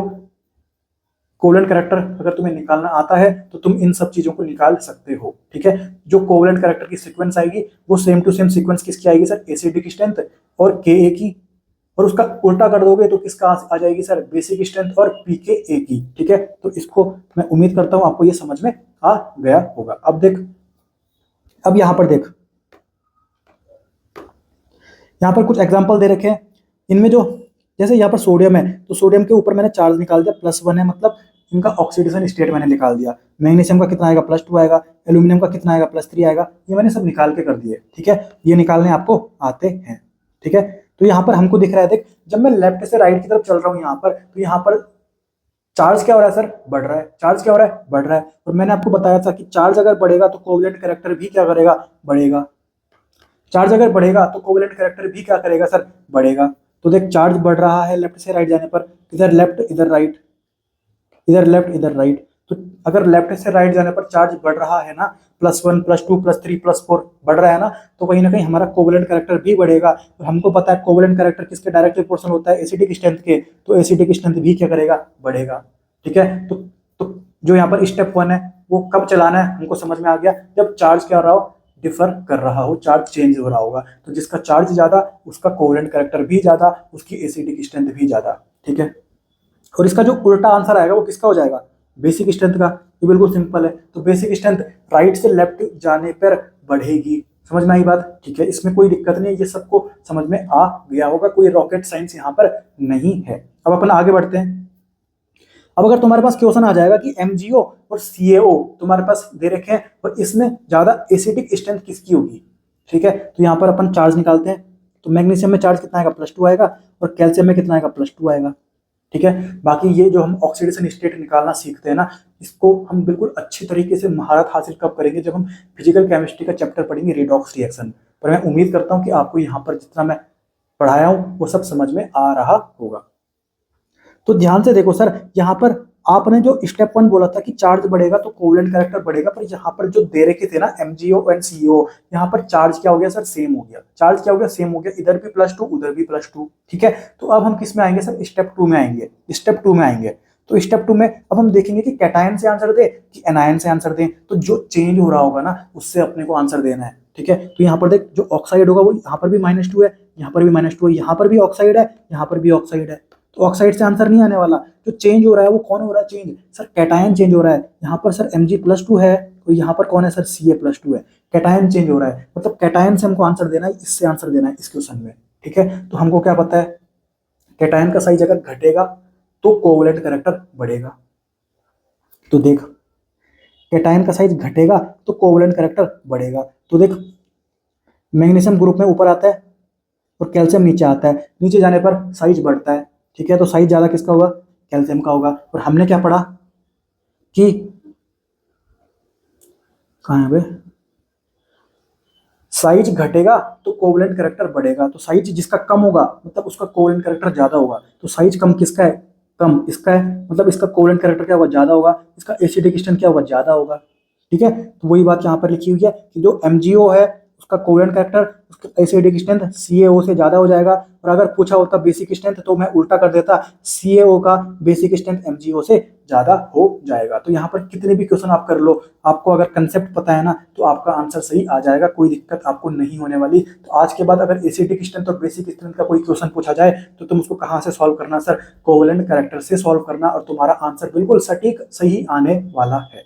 तो मैं उम्मीद करता हूं कि यहाँ पर जो मैंने स्टेप 1 और स्टेप 2 आपको समझाए हैं ये खेल चलाना आपको आ गया, और मैंने आपको यहाँ पर दोनों एग्जाम्पल भी करा दिए जिससे आपको स्टेप 1 और स्टेप 2 के बारे में अच्छे से समझ में आ गया होगा, ठीक है। अब अपन आगे बढ़ते हैं।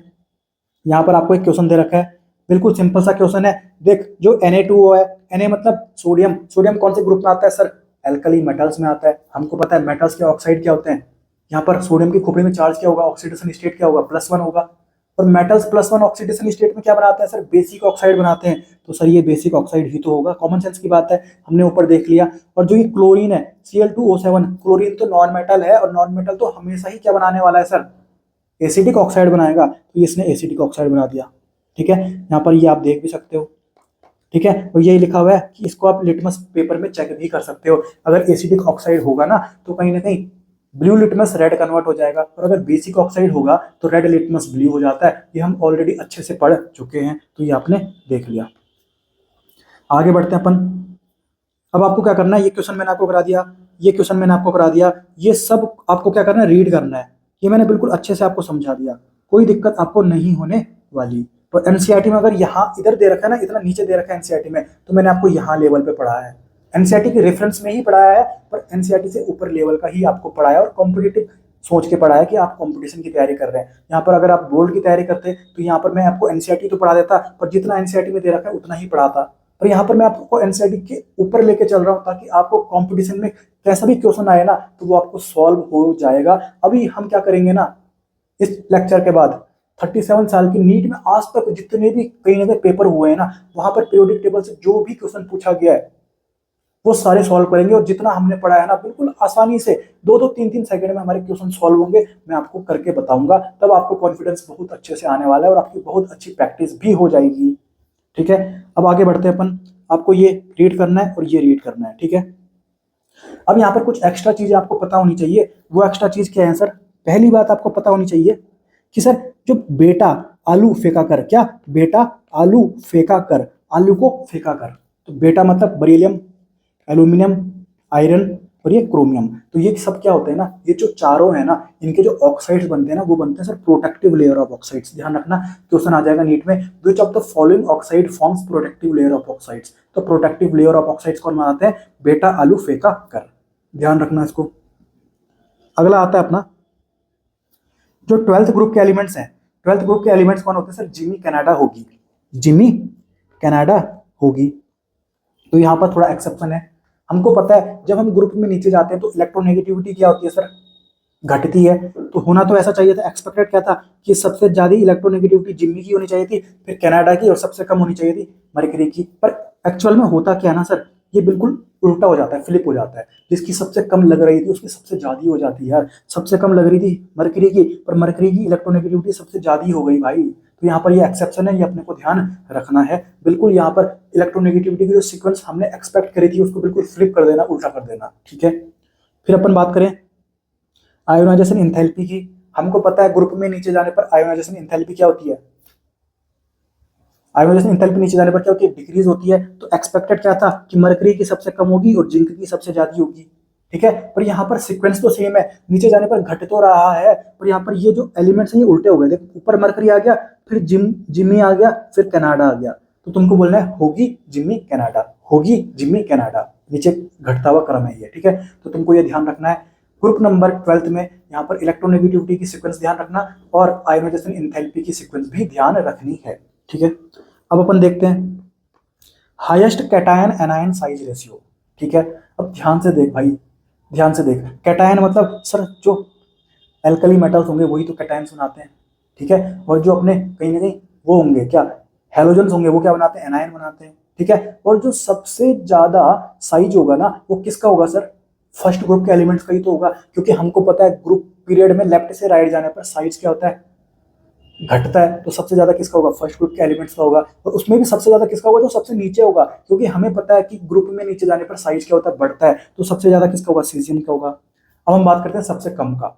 तो सर हमको पता है ग्रुप में, सॉरी पीरियड में लेफ्ट से राइट जाने पर साइज क्या होता है सर, घटता है। तो 17th ग्रुप के जो एलिमेंट्स होंगे उनका साइज क्या होगा, बहुत कम होगा। ठीक है, और इसमें भी सबसे कम किसका होगा, जो सबसे ऊपर होगा। क्योंकि मुझे पता है कि ग्रुप में नीचे जाने पर साइज बढ़ता है, तो सबसे कम चाहिए ना अपने को, तो सबसे ऊपर वाला है। तो अगर मैं CS और F कर दूं ना, तो ऊपर क्या है, कैटायन है, नीचे वाला क्या, एनायन है। इसका साइज सबसे बड़ा, इसका साइज सबसे छोटा, तो इसका जो रेशियो है वो बहुत बड़ा आने वाला है कि नहीं आने वाला। ऊपर अगर तुम्हारा बहुत बड़ा नंबर हो जाएगा और नीचे अगर बहुत छोटा नंबर होगा तो वैल्यू अपनी बड़ी आती है ना। तो नीचे वाला छोटा है, ऊपर वाला बहुत बड़ा है, तो वैल्यू अपनी ज्यादा ही तो आएगी। समझ में आई बात। तो ये भी क्वेश्चन एक बार आया था, यहाँ से भी क्वेश्चन पूछा जा सकता है, ये तुमको ध्यान रखना है। तो highest cation anion size ratio आप निकाल सकते हो, कोई दिक्कत इसमें नहीं है। अब आगे बढ़ते हैं अपन। ये तुमको ध्यान रखना है, ये ना जेईई मेंस का स्पेशल क्वेश्चन है, लगातार 3 साल पूछा गया, लगातार 3 साल AIEEE में, ठीक है। यहाँ पर तुमको ध्यान रखना, जो NaCl होता है ना सर, NaCl क्या होता है ना, इसका एक्सेप्शनली हाई मेल्टिंग पॉइंट होता है, ठीक है। एक्सेप्शनली इसका बहुत ज्यादा क्या हो जाता है, मेल्टिंग पॉइंट हो जाता है सर, ठीक है। यहाँ पर रीजन क्या होता है, because of its high lattice energy, ठीक है, because of its high lattice energy. ध्यान रखना, NaCl जो होता है अपना, उसका बहुत एक्सेप्शनली क्या हो जाता है, हाई मेल्टिंग पॉइंट हो जाता है। जेईई मेंस में AIEEE में लगातार 3 साल ये क्वेश्चन पूछा गया था आपसे, ठीक है, तो ये अपने को ध्यान रखना है। अब मैं आपको यहाँ पर छोटा सा कंसेप्ट बता देता हूँ, हालांकि इसके बारे में डिटेल में आपको पढ़ने को मिलेगा जब आप फिजिकल केमिस्ट्री का रेडॉक्स रिएक्शन चैप्टर हम पढ़ेंगे, तब अच्छे से जानेंगे इसके बारे में। पर फिलहाल मैं आपको बता देता हूँ जितना आपको यहाँ पर यूज में आ जाएगा। जो मैंने आपको बात ऊपर बताई थी ना, कि जो ग्रुप 1 के एलिमेंट्स होते हैं वो किसकी तरह बिहेव करते हैं, रिड्यूसिंग एजेंट की, और जो ग्रुप 17 के एलिमेंट्स होते हैं वो किसकी तरह काम करते हैं सर, ऑक्सीडाइजिंग एजेंट की। उसी बारे में हम यहाँ पर अच्छे से डिटेल में पढ़ने वाले हैं, ठीक है। तो ये टॉपिक अपना ऑक्सीडेशन एंड रिडक्शन का, ठीक है। तो देख, ऑक्सीडेशन का मतलब ही क्या होता है सर, इलेक्ट्रॉन को लॉस करना, ठीक है।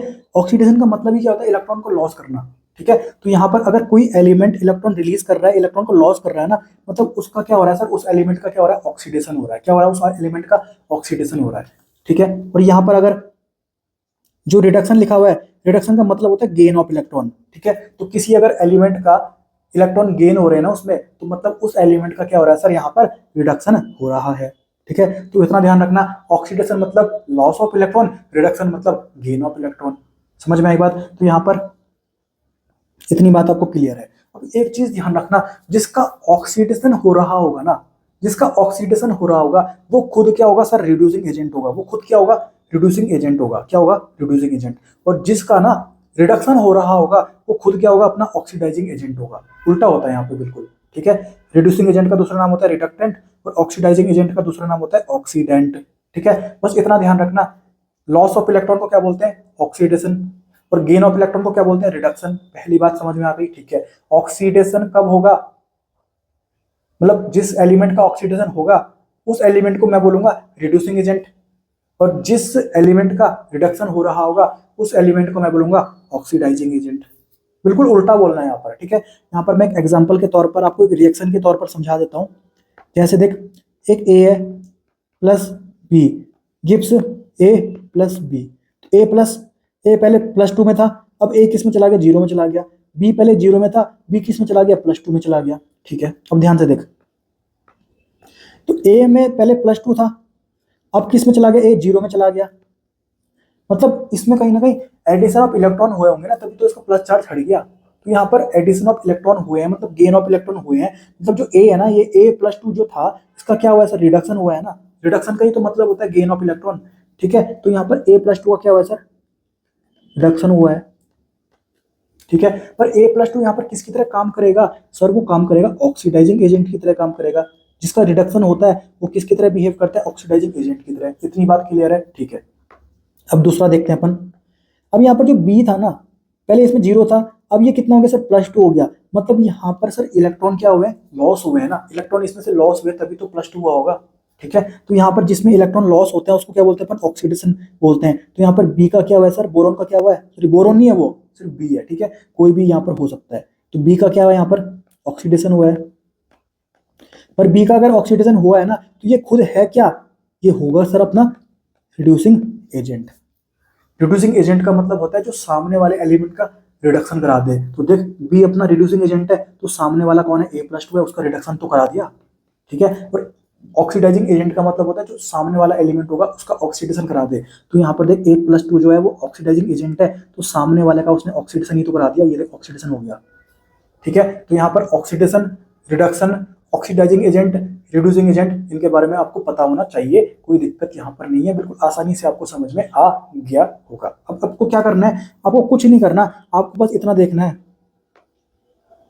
कि किस एलिमेंट का रिडक्शन ज्यादा होगा, जिसकी इलेक्ट्रोनेगेटिविटी ज्यादा होगी। बस इतना ध्यान रखना है, किस एलिमेंट का रिडक्शन ज्यादा होगा, सर जिसकी इलेक्ट्रोनेगेटिविटी ज्यादा होगी।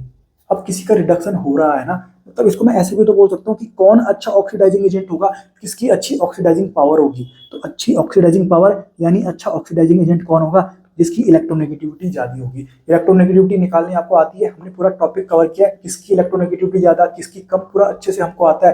तो वही कहीं ना कहीं जिसकी इलेक्ट्रोनेगेटिविटी ज्यादा होगी उसका आसानी से रिडक्शन हो जाएगा, वो किसकी तरह बिहेव करेगा, अच्छे ऑक्सीडाइजिंग एजेंट की तरह बिहेव करेगा। कोई दिक्कत है इसमें? कोई दिक्कत नहीं है, बिल्कुल अच्छे से आपको समझ में आ गया। तो हमको पता है सर इलेक्ट्रोनेगेटिविटी तो सबसे ज्यादा किसकी होती है, फ्लोरीन की होती है। कितनी होती थी सर? 4 होती थी। तो यहां से हमको पता लग गया कि फ्लोरीन जो है ना, आसानी से इसका क्या हो जाएगा, रिडक्शन हो जाएगा। ये कहीं ना कहीं बहुत अच्छा ऑक्सीडाइजिंग एजेंट की तरह काम करने वाला है, स्ट्रॉन्गेस्ट ऑक्सीडाइजिंग एजेंट की तरह। तो मैंने लिख दिया fluorine has the largest oxidising power, यानी ये सबसे अच्छा ऑक्सीडाइजिंग एजेंट की तरह काम करेगा। और कौन से ग्रुप का एलिमेंट है सर? 17 ग्रुप का एलिमेंट है। तभी तो मैंने ऊपर बोला था कि जो 17 ग्रुप के एलिमेंट होते हैं ना, वो अच्छे क्या होते हैं, ऑक्सीडाइजिंग एजेंट होते हैं। और जो ग्रुप नंबर 1 के एलिमेंट होते हैं वो अच्छे क्या होते हैं, रिड्यूसिंग एजेंट होते हैं। तो यहाँ पर मैंने आपको कंसेप्ट भी बता दिया, कोई दिक्कत आपको नहीं होनी चाहिए। अब यहाँ पर एक क्वेश्चन अपन करते हैं।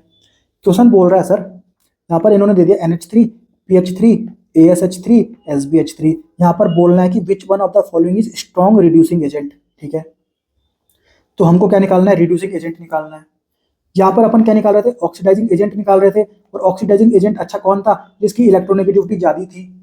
तो कॉमन सेंस की बात है, रिड्यूसिंग एजेंट अच्छा कौन होगा, जिसकी इलेक्ट्रोनेगेटिविटी कम होगी ना। उल्टा कर देना यहाँ पर, क्योंकि हमने पढ़ा था ऑक्सीडाइजिंग एजेंट के बारे में। अच्छी ऑक्सीडाइजिंग एजेंट कौन होगा, जिसकी इलेक्ट्रोनेगेटिविटी ज्यादा होगी। पर हमको क्वेश्चन में पूछा हुआ है कि अच्छा रिड्यूसिंग एजेंट कौन होगा, तो हमको बोलना है कि जिसकी इलेक्ट्रोनेगेटिविटी कम होगी। मतलब हमको यहाँ पर क्या ढूंढना है, सबसे कम इलेक्ट्रोनेगेटिव एलिमेंट ढूंढना है, सबसे कम इलेक्ट्रोनेगेटिव। ठीक है, और हमको पता है एक नहीं पड़ोसन आई सबको भाई। ठीक है, तो ग्रुप में नीचे जाने पर इलेक्ट्रोनेगेटिविटी क्या होती है, घटती है, घटती है इलेक्ट्रोनेगेटिविटी। तो सबसे कम इलेक्ट्रोनेगेटिव कौन होगा, ये होगा। ठीक है, तो स्ट्रॉन्गेस्ट रिड्यूसिंग एजेंट अपना कौन हो जाएगा, SbH3 हो जाएगा, SbH3 हो जाएगा। कोई दिक्कत है, बिल्कुल आसानी से आप सॉल्व कर सकते हो अगर आपके कंसेप्ट क्लियर है ना। तो ये जो मैं आपको पढ़ा रहा हूँ ये अच्छे लेवल पे पढ़ा रहा हूँ यार। आपको जेईई मेंस की भी आप क्वेश्चन देखोगे तो यहाँ से सॉल्व कर सकते हो यार। एनसीईआरटी का वर्ड टू वर्ड मैंने आपको पूरे पीरियोडिक टेबल का कवर करवा दिया, आप कभी एनसीईआरटी खोल के तो देखना। ठीक है, तो ये था अपना पीरियोडिक टेबल का चैप्टर। आज का लेक्चर थोड़ा बड़ा बन गया, पर यहाँ पर चैप्टर बिल्कुल अच्छे तरीके से हमने खत्म कर दिया। अब क्या करेंगे अपन, 37 साल के क्वेश्चन करेंगे PYQ। और इतने साल के क्वेश्चन कोई नहीं कराता यार, पर मैं आपको पूरे इतने साल के क्वेश्चन करा दूंगा। पर आपको सारे क्वेश्चन बिल्कुल चंद सेकंडों में सॉल्व हो जाएंगे। आपको रियलाइज हो जाएगा कि जितना हमने पढ़ा है ना वो मोर देन सफिशिएंट है भाई, और बहुत अच्छा है। आप जब कोचिंग में जाओगे तो आपको पता नहीं क्या क्या पढ़ाया जाता है, अंट पढ़ाया जाता है, जेड इफेक्टिव की वैल्यू याद कराई जाती है भाई। कहीं ना तो एनसीईआरटी में उसके बारे में ज्यादा डिटेल में दे रखा, ना आज तक कभी क्वेश्चन पूछा गया, तो उतना डिटेल में पढ़ना ही क्यों। हमने जो काम की चीजें हैं उनको बिल्कुल अच्छी तरीके से पढ़ लिया, हमारा काम यहाँ पर पूरे अच्छे से फिनिश हो गया। अब आपका काम क्या है, इसको अच्छे से रिवाइज करना है चैप्टर को, और आपको जितना मैंने पढ़ाया वो सारे कंसेप्ट अच्छे से क्लियर होने चाहिए। और जब हम 37 साल के क्वेश्चन प्रैक्टिस करेंगे, एनसीईआरटी एग्जाम्पलर के क्वेश्चन प्रैक्टिस करेंगे, एनसीईआरटी एक्सरसाइज के क्वेश्चन प्रैक्टिस करेंगे, तो हमारा यहाँ पर पूरे अच्छे तरीके से पीरियोडिक टेबल का जो चैप्टर है वो पैक हो जाएगा नीट 2025 के लिए। तो कैसा लगा ये चैप्टर, कैसा लगा ये लेक्चर, आप कमेंट सेक्शन में जरूर बताना। बाकी कोई राय, कोई मुझे सजेशंस आप देना चाहते हो तो कमेंट सेक्शन में बता सकते हो।